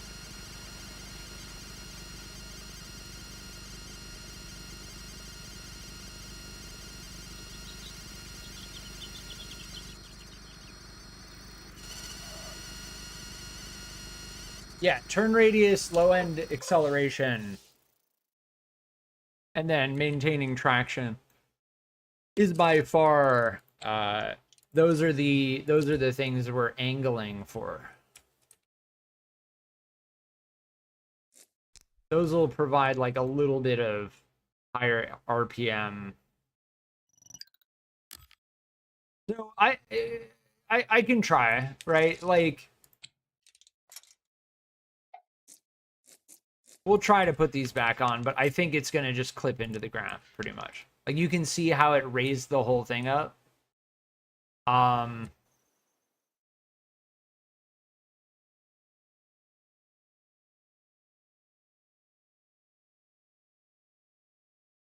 Yeah, it will try. I'll try anyway, but aside from that, we're gonna need to find a way to put more fans in sequence.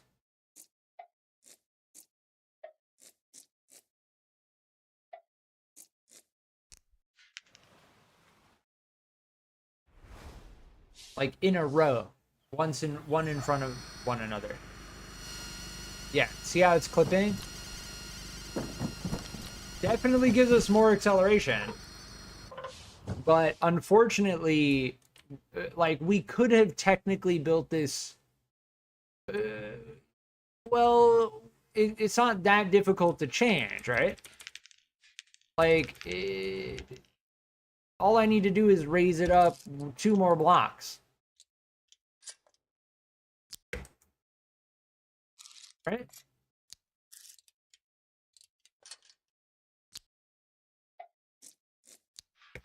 That's not that bad. The whole build is not fried. We just raise it up another 2 blocks.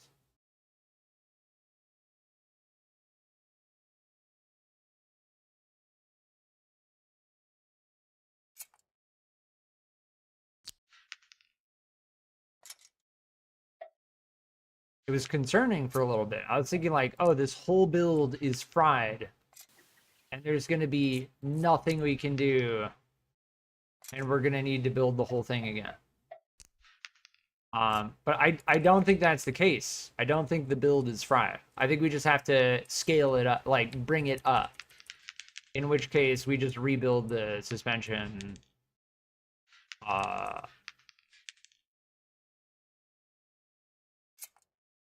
2 blocks lower. That's it. And then we have a unfried build.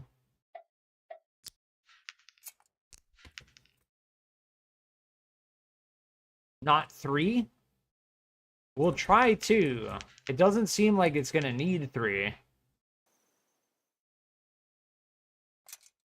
I think we definitely cleared the fan blade. The problem is, yeah, when the suspension is fully compressed. But this when you're in the build editor, it shows the suspension fully compressed already. Right?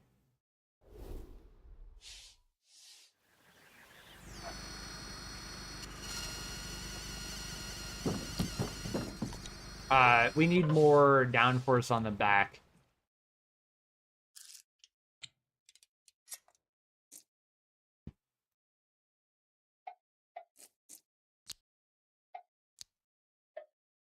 I don't think we can... Can we fit these next to each other? Yeah. Yeah, we can. Nice. Great. Cool.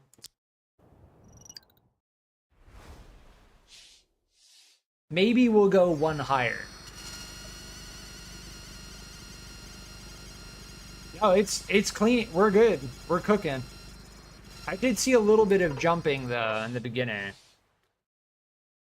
Given the full compression of these wheels... it may require one more block higher. But if that's fully compressed, I mean, that's half the wheel, right? Like, maybe we just go for the bigger race wheel big.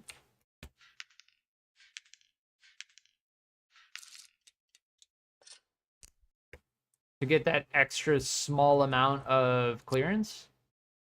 Aside from that, I think we're good.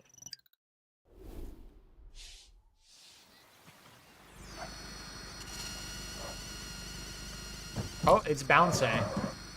Interesting.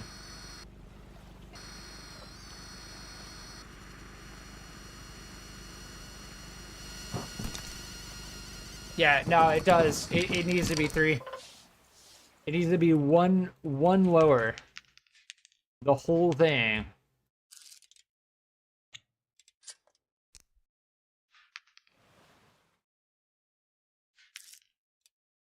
If I do it like this, and then like that.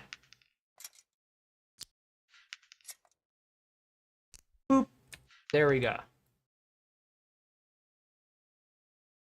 There we go.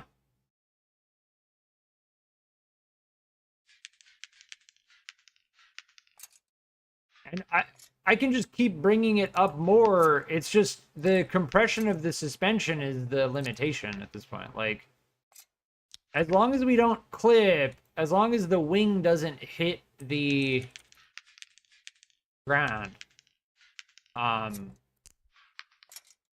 entering into the unfried zone and into the whirlwind zone. We don't like fried builds. We like good builds. And with this build, we are embracing the jank.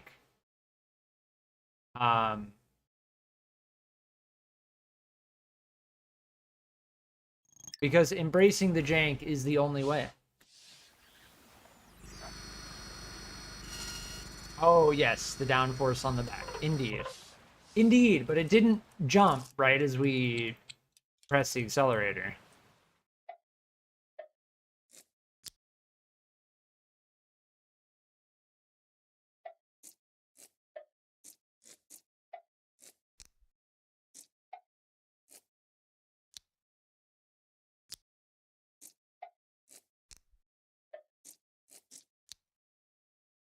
Do I embrace the full jank by doing this? No, that's going to mess up the turn radius, right?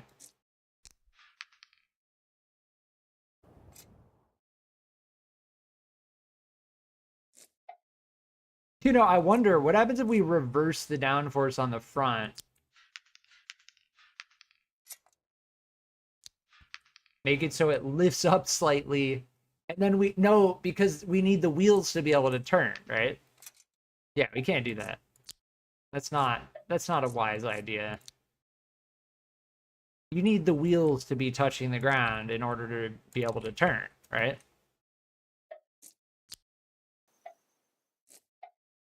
Because we are still relying on the wheels for our ability to turn. To embrace the jank, you must become the jank.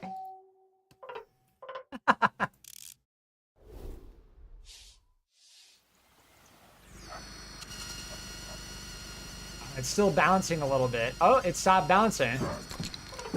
Okay. Make the suspension actually turnable. We may have to go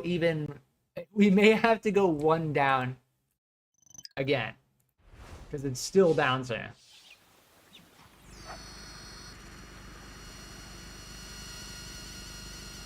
Look at that suspension in the back click in. That's ridiculous. But yeah, we're hitting a top speed of like, what? 300? 350? Yeah, we're good. In terms of top speed, like, I don't care. Now, I don't think we need this downforce on top in particular. I don't think we want, because what that's doing is,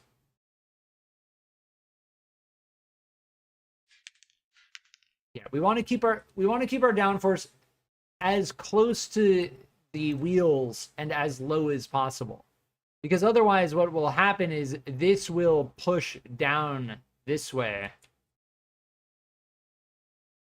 We don't want that. We want it to push down this way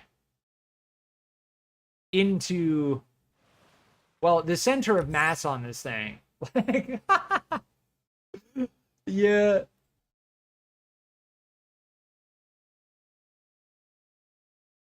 We need to bring the center of mass back. There we go. Okay, that's looking a little better. Okay. That's looking a little better. Let's see how that feels. Oh, there we go. Okay. There we go. Oh, pretty good turn radius. It still feels a little floaty though.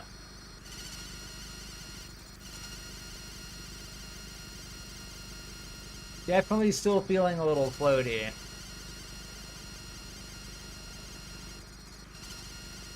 Oh, the brake time is beautiful. Like, look at that. Because the propellers, when I brake, are bound to reverse when I, yeah. No doubt, no doubt. Like, the reason why I'm doing this is for, just to make it clear, like, getting PBs in this game, and I'm gonna be very careful with what I say, because I respect everyone that's on the leaderboard and all the effort they've put in. But there are unconventional, ooh, we get like oversteer, interesting. It's because of the center of mass. The center of mass is too far back. There are demonstrably unconventional means to get very high performance, which we are currently demonstrating. Now, does that delegitimize the leaderboard? No, it doesn't. I think if people, it's an early access game that's free to play. If you find this methodology and you exploit it and you get a really good race time, awesome. That's great. But I will use my words very carefully and say that I do personally consider this to be unconventional. And I use very specific words to prove that it is unconventional, going based off of the developer's intention, considering the fact that they called this downforce wing, right? This small downforce wing, the direction down being facing downward into the ground, you are then using this unconventionally to create propulsion moving forwards, right? But I'm careful. I don't think you've ever heard me say the term cheating or cheat, right? Nobody in this game is a cheater. Like, I just want to get that out there very clear. Like, no matter what methods you use or what you find or what meta you use to get an insane time, that in my mind is fair game, although potentially unconventional, but no one is a cheater.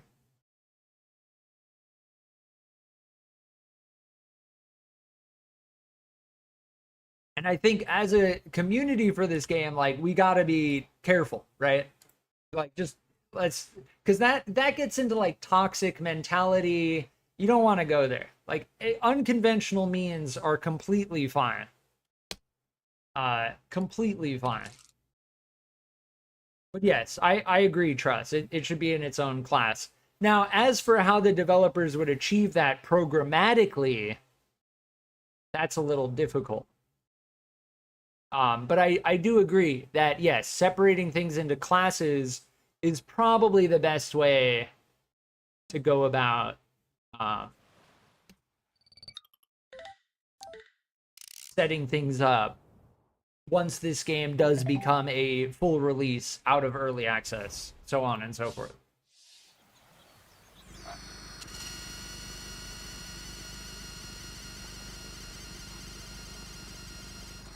E-class is that right now? Pretty much, because it's just janked out, right? Like, you build a propeller car and you're just like, you're in E-class because of the way that the class system works in the game. But I have, I believe, at this point, effectively demonstrated one method, at least one method, as to how people are getting very quick times. And I don't consider this cheating. Like, there is no cheating. This is great. It's beautiful. This is the kind of stuff that early access is all about. And if you've ever watched any of my earlier videos, you've seen my Kerbal Space Program 2 videos, and you'll know that I was a full enjoyer of the Kraken drive in Kerbal Space Program 2. I traveled to every planet in the Kerbal system in a single stage using the Kraken drive. And it took about, like, what, 20 years or something in game? But I did achieve that. That is achieved and in video format for anyone to watch. In Kerbal Space Program 2, which is now being shut down. Or is relatively defunct at this point. Unfortunately. I highly recommend Kerbal Space Program 1, though. If you are a Kerbal enjoyer, you'll know exactly what I'm talking about.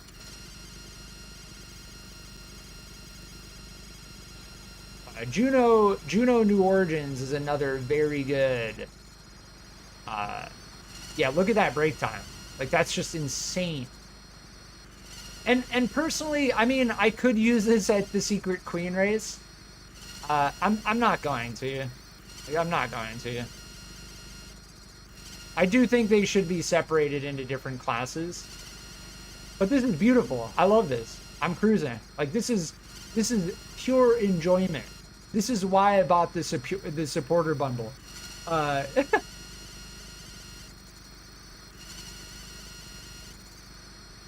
fact that you can make, like, crazy...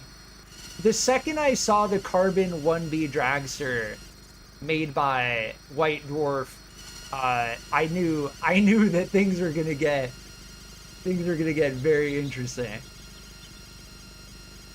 But this thing doesn't stop accelerating. Like, we're single gear, no gear time, nothing, and we have absurd amounts of brake time.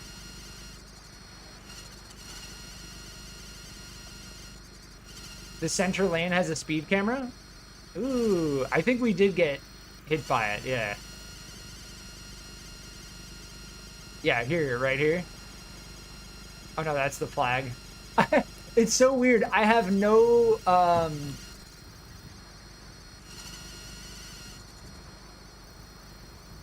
handbrake. I can't handbrake.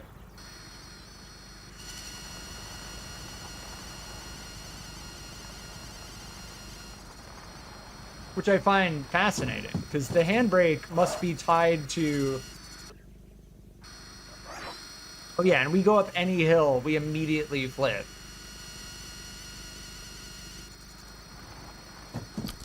The handbrake must be tied to,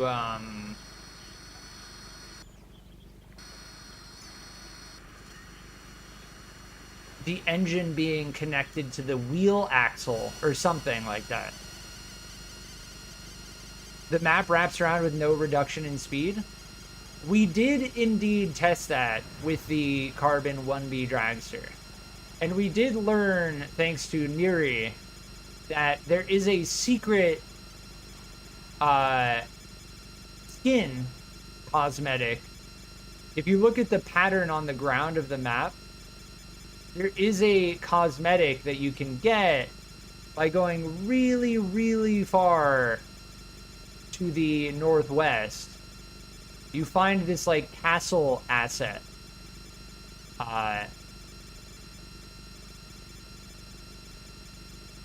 And you can unlock the pattern of the ground on this map.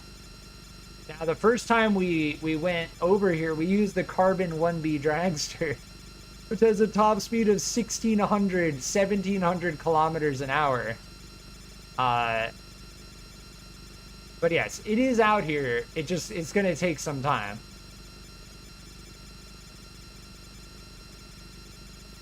But our vehicle is capping out at 385, 386 kilometers an hour, which, as far as I can tell, if we wanted to scale it up, we probably could. But I think the proof of concept is pretty well demonstrated at this point. Maybe we should hop into the Carbon 1B Dragster. It's much farther than I remember. Maybe we missed it. Going at 5 times the speed would probably make it way faster. Would make it way faster.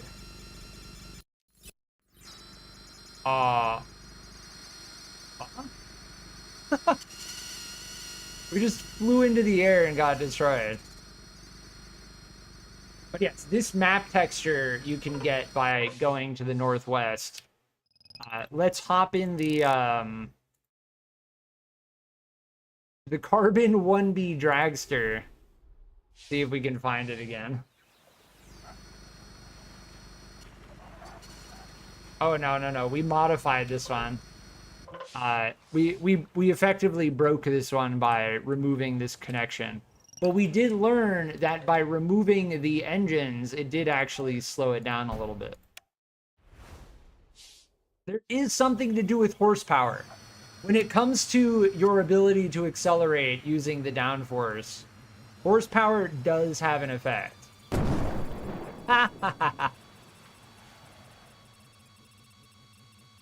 This is the Carbon 1B Dragster by White Dwarf. Here, on the left, you can see it. It's a little bit more to the west than to the north. And this does break the sound barrier. And this was thanks to Neri for letting me know. There is a secret color here.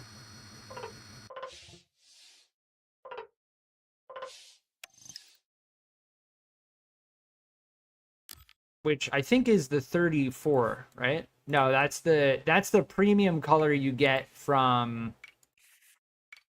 These are the premium skins you get from the supporter bundle. The gold, cobalt blue, that deep shiny purple, and then the striped pattern. Ooh, what is this? What is this? They have a ghost color? Oh, unfortunately, it doesn't make the wings invisible. Yeah, we only have like 3 beams that can be painted. When did they add the invisible color?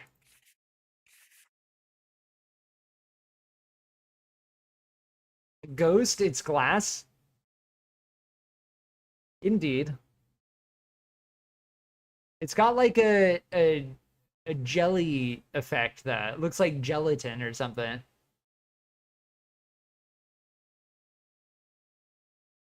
Or clear plastic.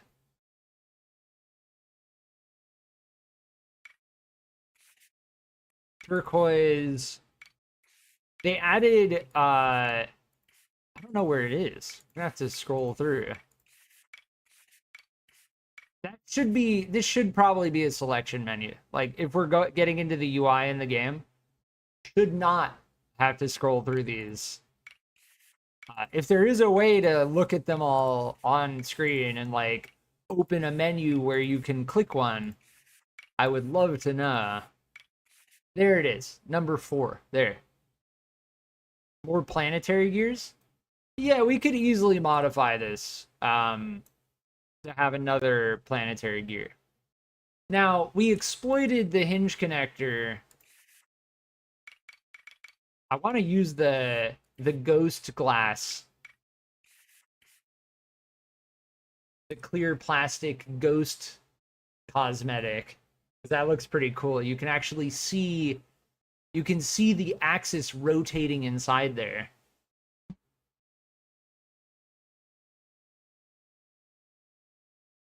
Honestly, this is kind of like a convenience item to an extent. If your build is like really condensed and complex, being able to paint your beams to be see-through is actually pretty helpful.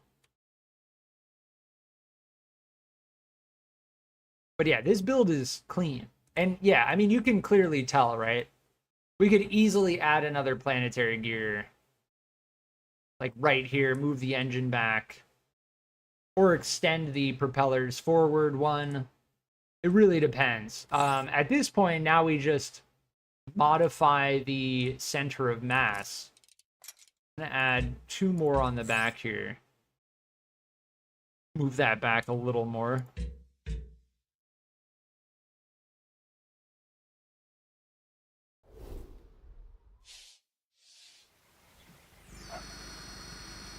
Yakisoba Fire Ramen plus J Crown, pure win. I do love me some ramen. Have you ever tried the Bulldog 2X spicy ramen? The Korean style super spicy ramen? One of my favorites. Extremely spicy. They're also a little bit expensive, honestly, as far as like ramen goes. This feels like interestingly floaty, but we got to make the rear wheels turn to get that really low speed turn radius.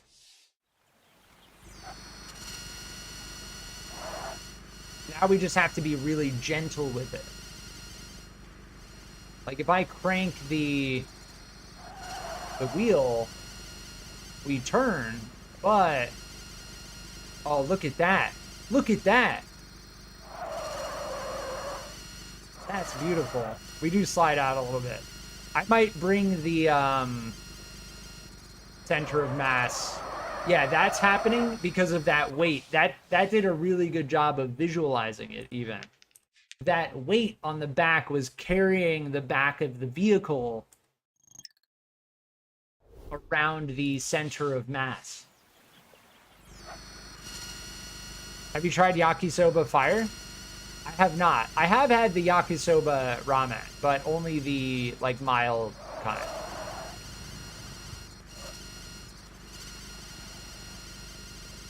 Yeah, see how we're not sliding out as much now? We are sliding out, but not as much.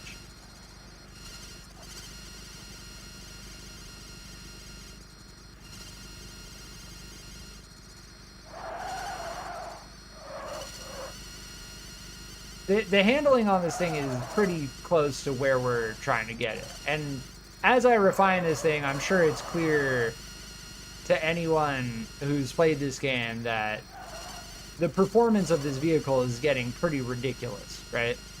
We're talking like low speed turnability, acceleration, top speed, so on and so forth. Braking in particular, that right there, you are not going to get that braking from conventional measures, conventional means.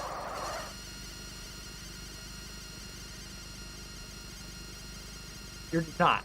You're never going to get braking that good. Because I'm not relying on slowing down the wheels, I'm actually using a giant propeller to reverse the flow of the hypothetical air.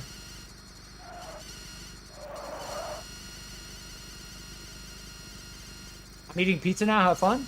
I hope your pizza's good. Thanks for hanging out. Yeah, and I appreciate the tips, Trust. Thank you. If you like spicy, you may want to try the yakisoba fire. I may try it. I do like spicy. I add cayenne powder to almost everything I cook. Even when this thing slides out, it's like controllable. It's weird. Like it's controllable in a way that none of the conventional vehicles have made. Yeah, that's crazy. Now the question is, we're on a perfectly flat track, right? Look at that. If we switch this over to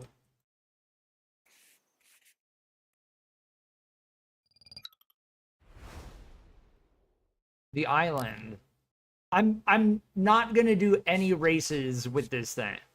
It's definitely tempting, but I have decided I'm not gonna do any races with this. If someone else decides to use this with in races, feel free. Feel free.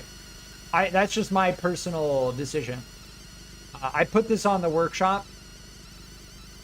Anyone is free to do whatever they want. It's just purely a personal decision. Primarily because, like, if I stream this game in the future, you know, like I want to work on my PBs using propeller vehicles. That's just my personal preference. Because I think that there's definitely more to explore. And I'm just going to say it. What's going to end up happening is I'm going to get really, really fast PBs with something like this. And then I'm going to try and do like more conventional designs. And I'm not going to be able to beat them.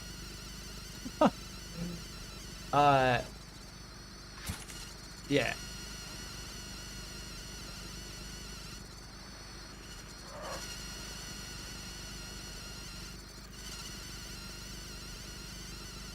But the thing feels pretty good to drive. No doubt.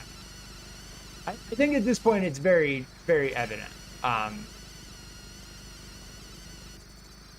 do like my little take on see how the propellers are perpendicular to one another, right? So they run in a synchronized fashion. If I go really slow, you can clearly see what I'm talking about. And as I accelerate, they maintain that synchronicity.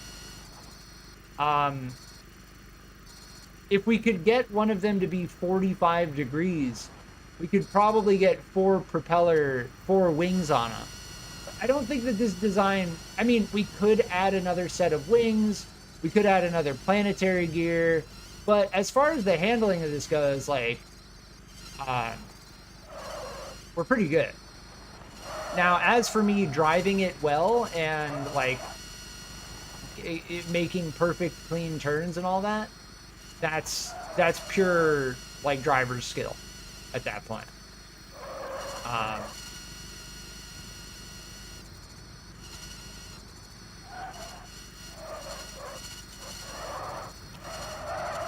You can slide it out a little bit. I may bring the center of mass a little bit to the front.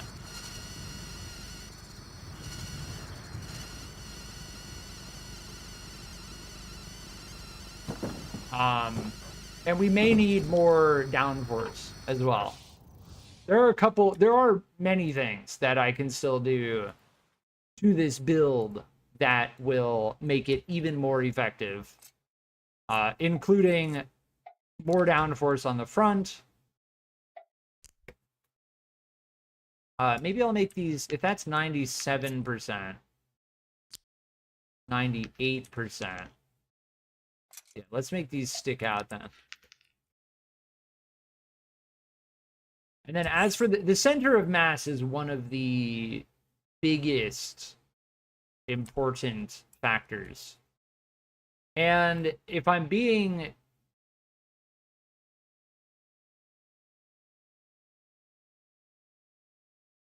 as methodical as possible, I would like to lower the center of mass.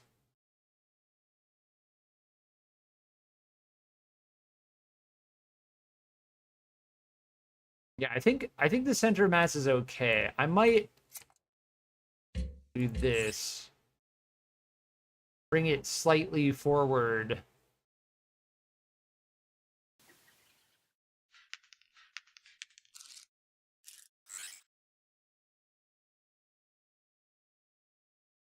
That way the front wheels have a little bit more downforce just from the mass.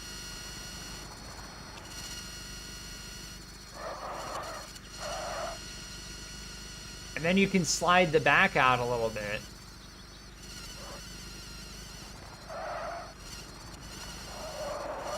Right?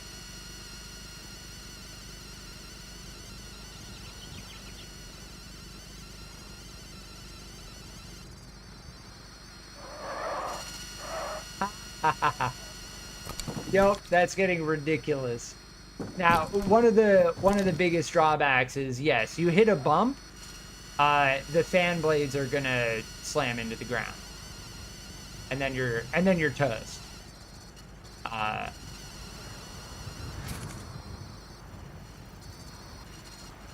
that point, you're pretty toast. The second the fan blades touch the ground, you're toast. The braking on this and the low speed turning is what makes it absurd. Mario, welcome back.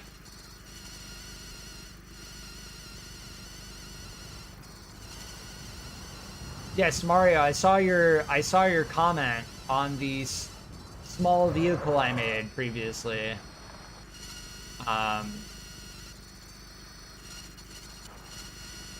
And yes, it was indeed inspired by your initial comment.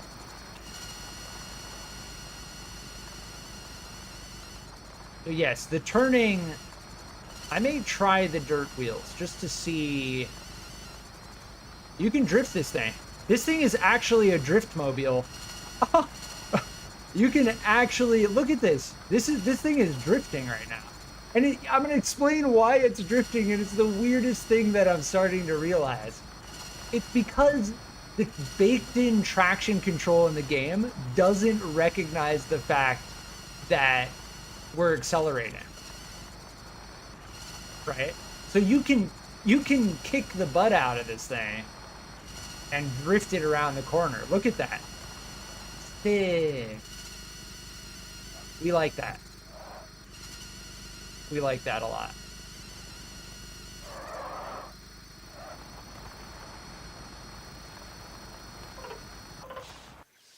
We like that. Let me make it orange as per my channel colors.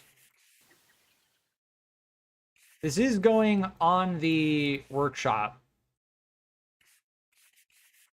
And I think as of right now, with where the center of mass, we kind of fine-tuned the center of mass to be a little bit more to the front, because we were noticing that the rear was sliding out when we were taking hard turns because of all that weight in the back rotating around the center of mass. So a little bit more of a forward center of mass is providing more downforce for the front wheels for better turning, and it gives us more control because we have the rear wheels.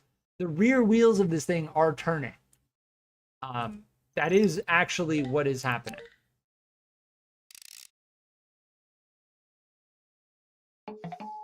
For a drift car, put wooden wheels on the back. You're from Germany? Interesting. I'm in the US. Your English is fine. I can understand you perfectly fine. Oh, the orange wooden wheels. This thing might clip because the radius is the wooden wheels are a little bit lower radius.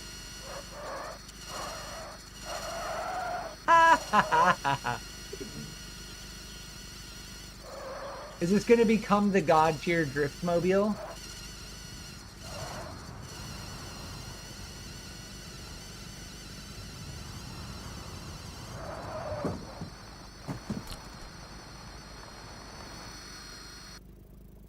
Use rubber tires in the front. Oh, for better turning, right? Yeah. You did say use wooden wheels on the back. I did put wooden wheels on all of it. As far as the way that we're achieving our propulsion goes, I don't know if it actually matters because we don't need grip. Well, yeah. I guess overall, the problem is I can't handbrake. The game does not let me handbrake. But you can kind of drift it if you crank it. Right. Why the F make wooden wheel black marks? It is pretty funny. It is pretty funny that the wooden wheels leave rubber marks on the ground. Should I just call this thing like the Drift God or something? I think we're gonna stick with Whirlwind. Whirlwind is like a pretty bread and butter, generic but not too generic.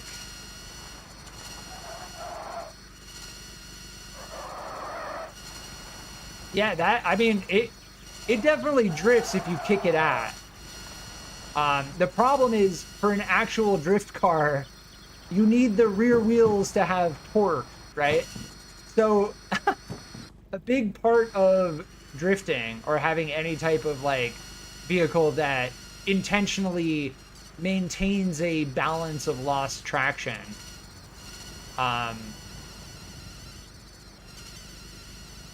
you need torque on the rear wheels.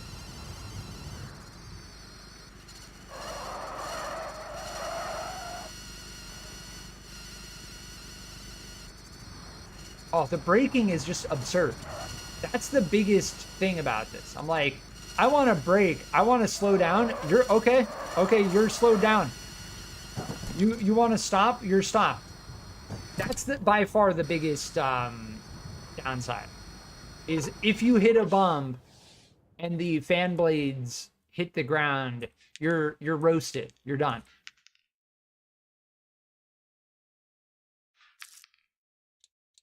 But I want to try the dirt wheel small. No, I'm gonna try the race wheel big. Because again, we're not rotating the wheel, right? So based on the radius of a wheel, and of course the weight, the mass of it, it is either easier or difficult to rotate using an axle to rotate the wheel. But because we're getting our propulsion from the fans, and we're simply just carrying this along as like a carriage, like a sled almost. If you think of like a dog sled being pulled by a dog in the front, this is just being carried along with the rest of it. That's why I use the term pod racer. If you've ever seen pod racing in Star Wars, the prequels, that's how we're achieving our propulsion right now.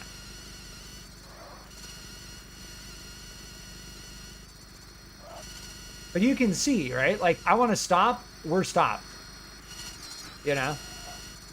I want to turn at really low speed. Well, our rear wheels turn. So we turn. But yeah, on dirt,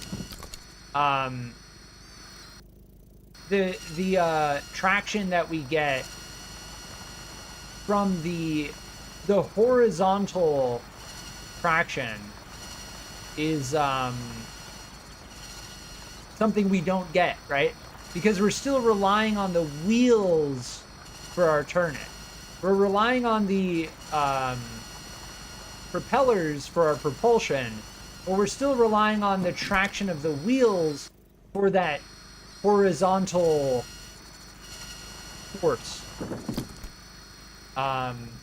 It's pretty interesting.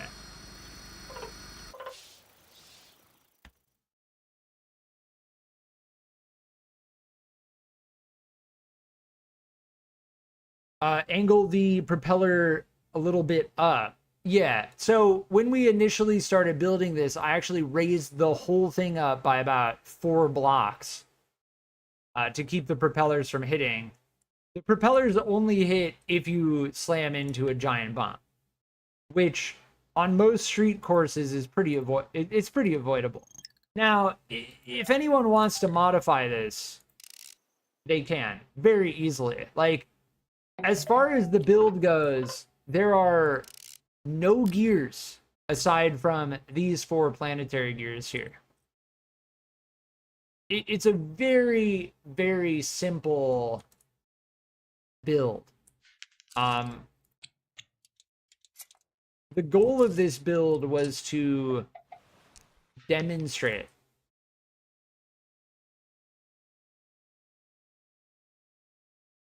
how people may be getting faster times, faster PBs using unconventional means. And you can go back in the stream. I don't need to keep repeating it, but I think it's completely okay. Like, if people want to use these, methods, go ahead. Cool, awesome. Everyone should do this. Great. It's an early access free-to-play game. Well, that break time is just absurd.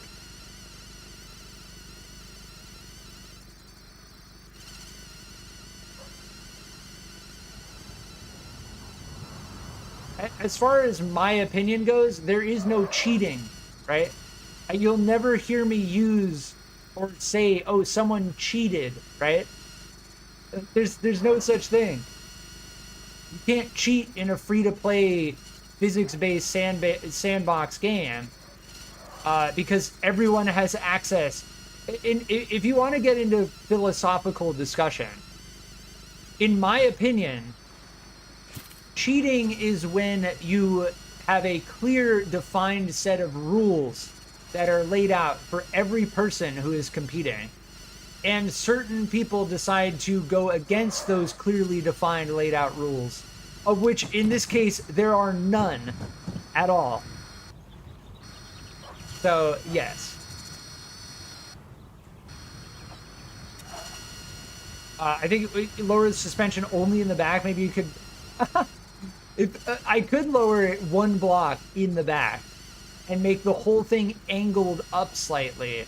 I don't know. The propellers would start providing lift off the ground at that point. At which point, the front wheels would lose traction. But yes, your English is fine. Your spelling is a little rough, but it's very understandable. You are understandable.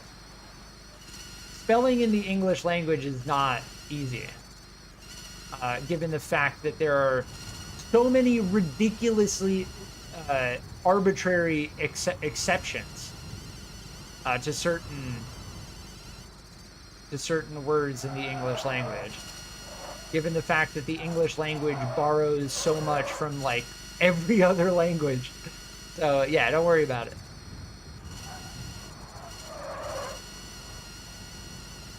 Yeah, you can get very technical with this thing. Like, I can get really technical with how I turn around these curves. And it feels fast. Like, it feels quick. Like, could you do this, what I'm doing right now, with a conventional car? Sure, but you would have to, like, really try hard and, like, really meta build a vehicle in order to obtain that. Brake time by far is the biggest thing.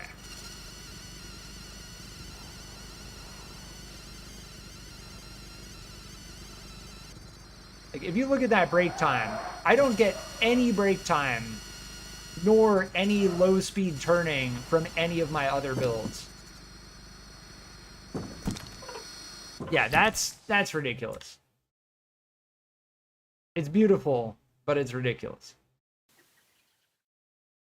And yes, so to begin this build, I in essence adapted it from the Mayfly, right?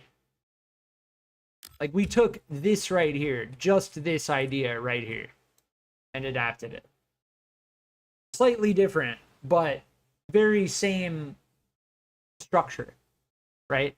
Engine, axis, planetary gear, axis, through a beam, into a hinge connector 2. The beam is the thing that's rotating, so we attach the wings to the beam. And that's it. Why this doesn't rotate in the center, I have no idea. That's like some very, very ingrained jank in the game that we have successfully worked around. Most of the builds that I've seen that rely on fan blade type propulsion have some type of gear system where they translate force from one gear to another, right? This is an important distinction. And this was the quadcopter in the shop, in the workshop, that spurred my interest. And I quickly learned that, yeah, so they have this hinge connector here that's rotating, right, into this pin extension. One of these things. Hinge connector 2 going into the pin extension. And this thing rotates. This thing works. It works. But the clear difference here is that the engine is going into an axis, which is then going into a gear big, and then into a gear small. And then it is translating into the hinge connector 2. That is the biggest difference. And we found that workaround with the Mayfly Mark II by just making it all in alignment. That's probably one of the best achievements that I have achieved in this game thus far. As for making an achievement and figuring something out like that again, doubt. I doubt it.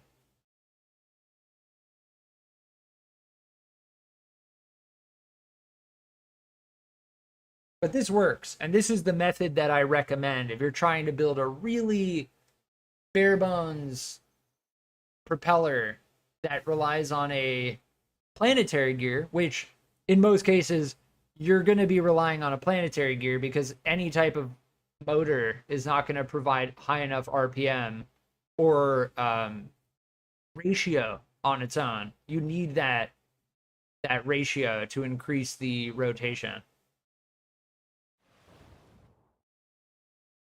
This is how I recommend doing it.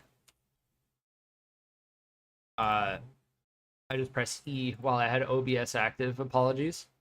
I meant to press E while I had the game open. But yeah, the planetary gear is 1/2.3. So, and as far as I can tell, so I've had conflicting reports about exactly the ratio between a gear small and a gear medium. But mostly what I've heard is that a gear small and a gear medium is 1:2. It's a 1-to-2 gear ratio, or a 2-to-1. And I think someone actually counted the teeth and found that it's a 2-to-1.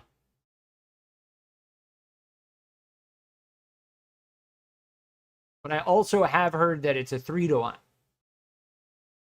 So I don't exactly know that. All I know is that the planetary gear, there's a reason why in real life, if you look at in real life a car's gearbox, a combustion engine vehicle's gearbox, there's a reason why they use planetary gears, because it's very compact, and you can obtain like really interesting gear ratios that are only very slightly different in a very compact line.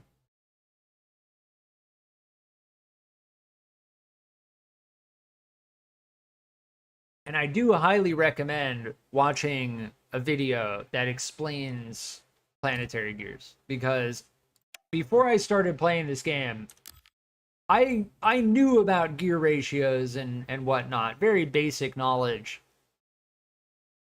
But when it comes to the planetary gears, that took me some time to like understand it. And when you get multiple of these in a row, or you have these going into like other gear systems, it starts getting really complicated.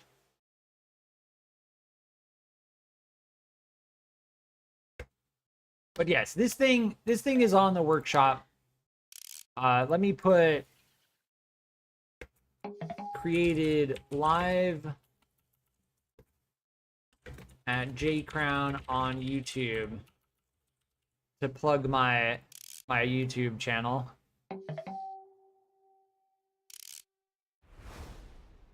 I think as far as this build goes, it's pretty close. And it exemplifies and demonstrates how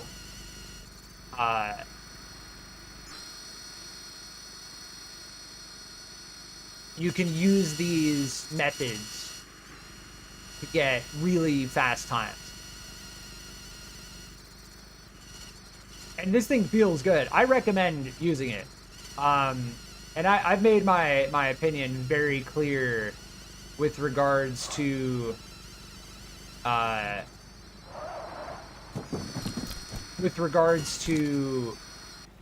like unconventional means. Like there are no cheaters, and we should all be careful about like calling other people cheaters in a free-to-play sandbox game. Because leaderboards can always get a little bit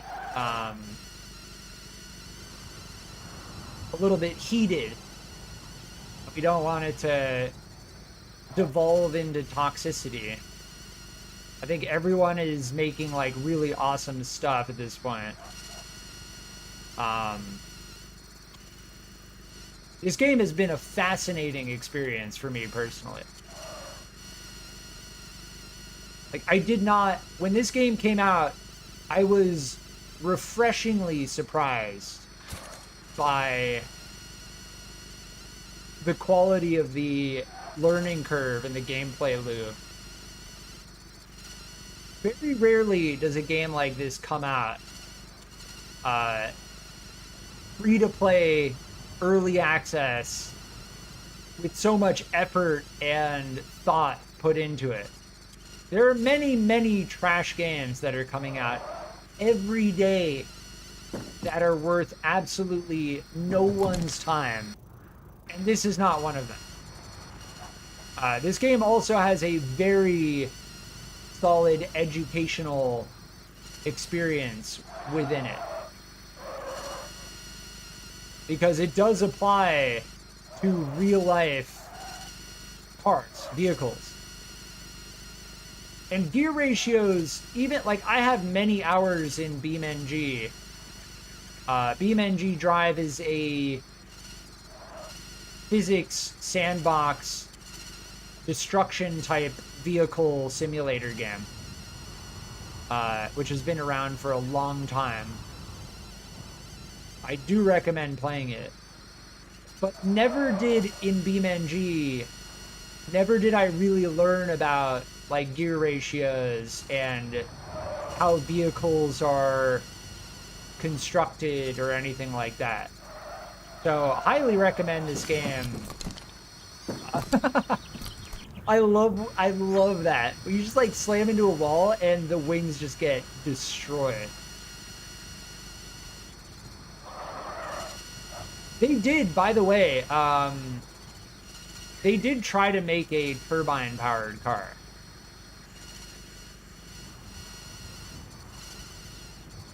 In history, they did actually try to make a turbine-powered car.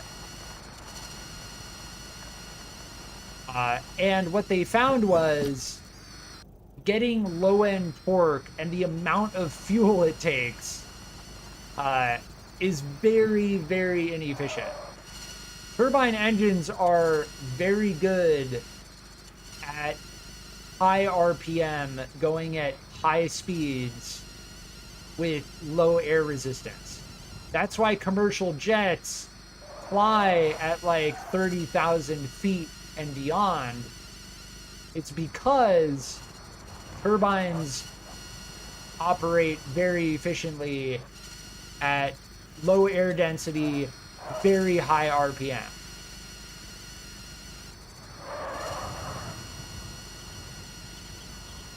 So that is why you do not see very many, or any at all anymore, turbine-powered land vehicles.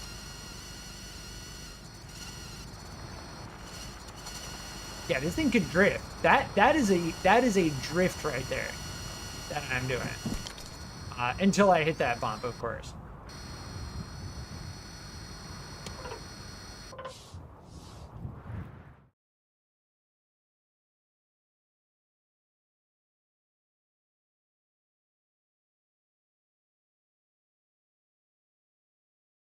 Yeah, I don't know how easy or difficult. I think I have.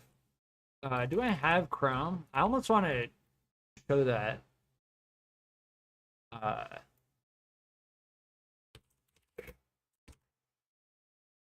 Yeah, I'll show it on stream if I can. Let me get a new window. Yeah, do not make that visible just yet. There we go. Here's the Wikipedia article.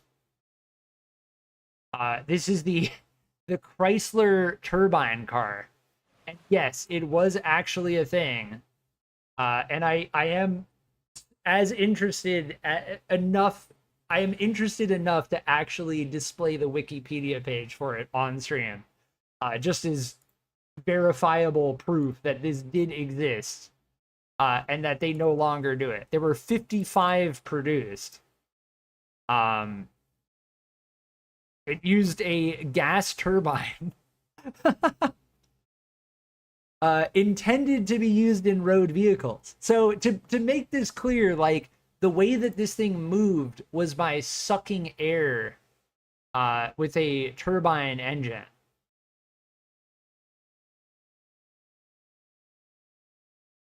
Yeah. Lonnie, thanks for hanging out. I hope you're able to stay cool. Yeah, I think the East Coast right now is having a like heat wave. I hope everyone's staying safe. Heat waves are no joke.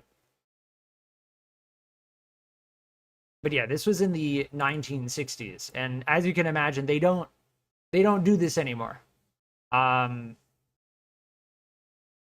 Chrysler's turbine engine program ended in 1979, mainly due to the failure of the engines to meet government emissions regulations. Poor fuel economy, and the reason why they even developed this in the first place was because the government paid for it. So they realized that, like, yeah, this is not really going to be worth it, but we'll do it anyway because government money. Very, very interesting. And I believe this is like one of the only turbine powered vehicles, that's the ground vehicles with wheels, that's ever been produced in history, ever. They did the body work in Italy, and it was manufactured in Detroit. Elwood Angle. Very interesting. I just wanted to show that on stream for anyone who's actually interested in that kind of stuff. Given the fact that we're making a janky, effectively what is similar to that vehicle. It is fascinating to know why we don't really make cars that rely on turbines, right? Because we have airplanes that rely on turbines, but why not ground vehicles? Well, there's your reason.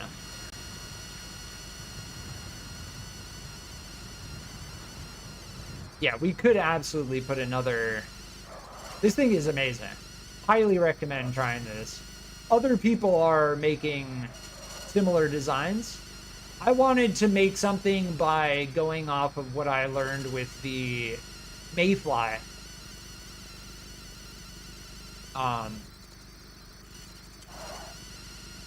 Using the workaround, which I think I haven't necessarily seen any other designs that have used that workaround quite in the way that I have. Not trying to toot my own horn, but I do think I achieved something pretty interesting by doing that. Trust, welcome back. Yes, Trust, it was your recommendation. Raising it up, making the rear wheels turnable. Trust, does your build use gear ratios? Like, do you use like gear big, gear small in your build? I think you said, let's, if you don't mind, we could check out your build. I think you did say earlier that you put it on the workshop, right? I'm all for open sharing these kinds of builds. Because at the end of the day, you know, sharing is caring.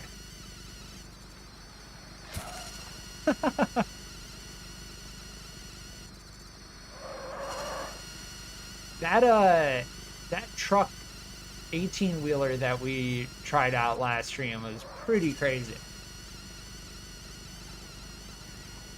I feel like this is comparable to some other things we've made, but that slide out right there, like that is the kind of stuff I'm talking about.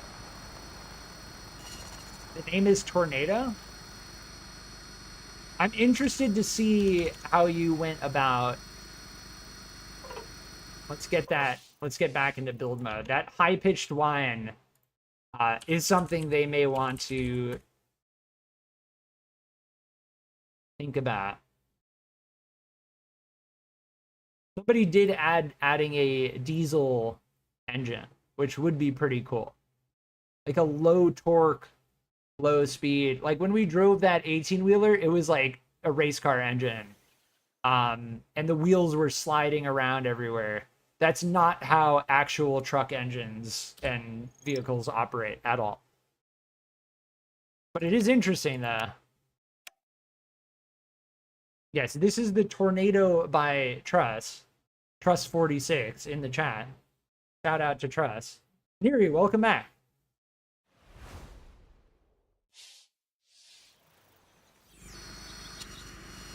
And indeed, this uses a similar two propeller style. You have a line of propellers in a row. Oh, yours stops on a dime. That's beautiful. Beautiful. Nice.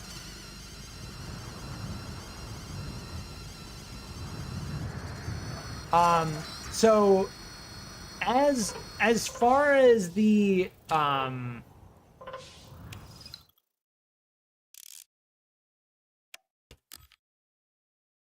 setup here goes, yeah, you're just relying on a single Igen Core 250 for each side.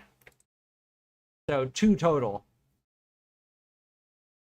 And you have the gear corners, which are translating force through these planetary gears.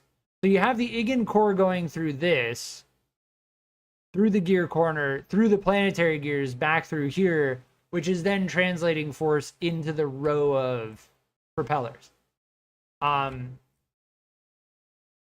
And I assume this is kind of another workaround with how you can't directly, because otherwise, like, why wouldn't you just directly do that in a line, right?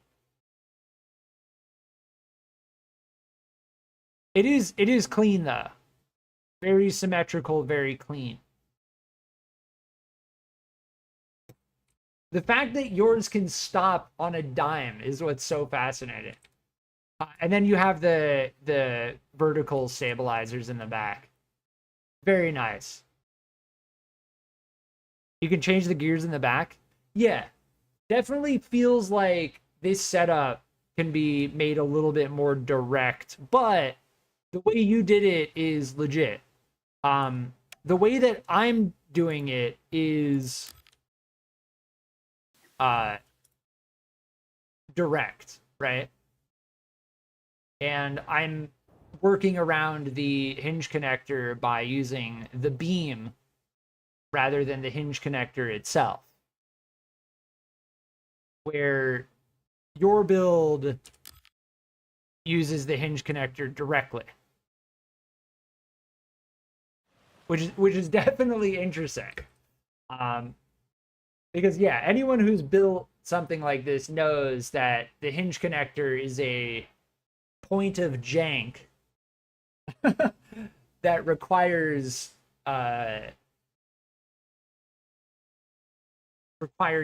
gear set. You need to translate. Again, it's the same thing with this basic quadcopter, right? Like, the reason why, as far as I can tell, they didn't just use a planetary gear, they used a gear big and a gear small, is because to get this to rotate, you need to translate the force through gears. It's pretty interesting. But yeah, it's definitely a cool design. I like seeing your design after I built mine, because definitely there are similarities in achieving a similar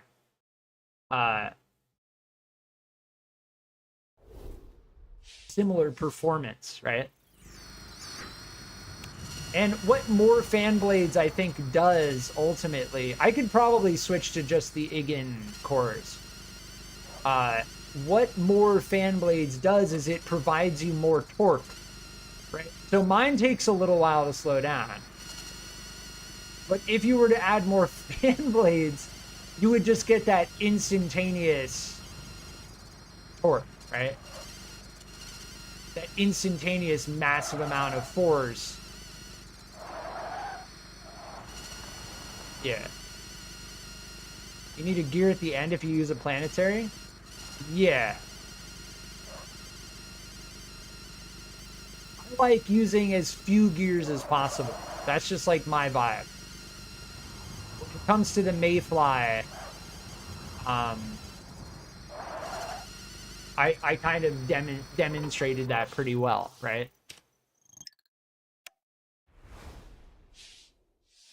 Like, this thing is clean. This is probably one of the best things I built in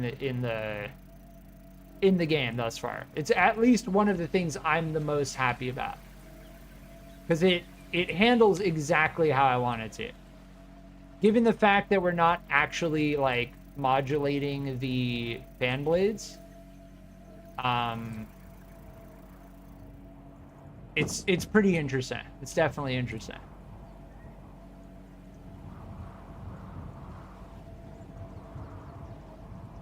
And it doesn't have a crazy high-pitched whine when you fly it constantly.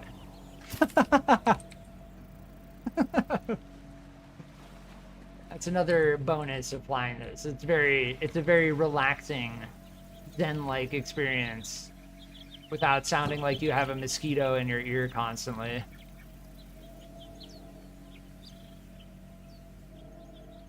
Highly recommend checking this out on the workshop. The Mayfly Mark II, derived from the Mayfly Mark I, which had less maneuverability and less power.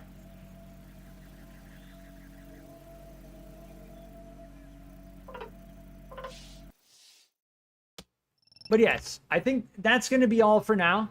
I definitely had a great time making the Whirlwind Mark I. Trust, thank you for sharing your build. And I'm going to leave it here. If you've been enjoying my live streams, please consider liking and subscribing.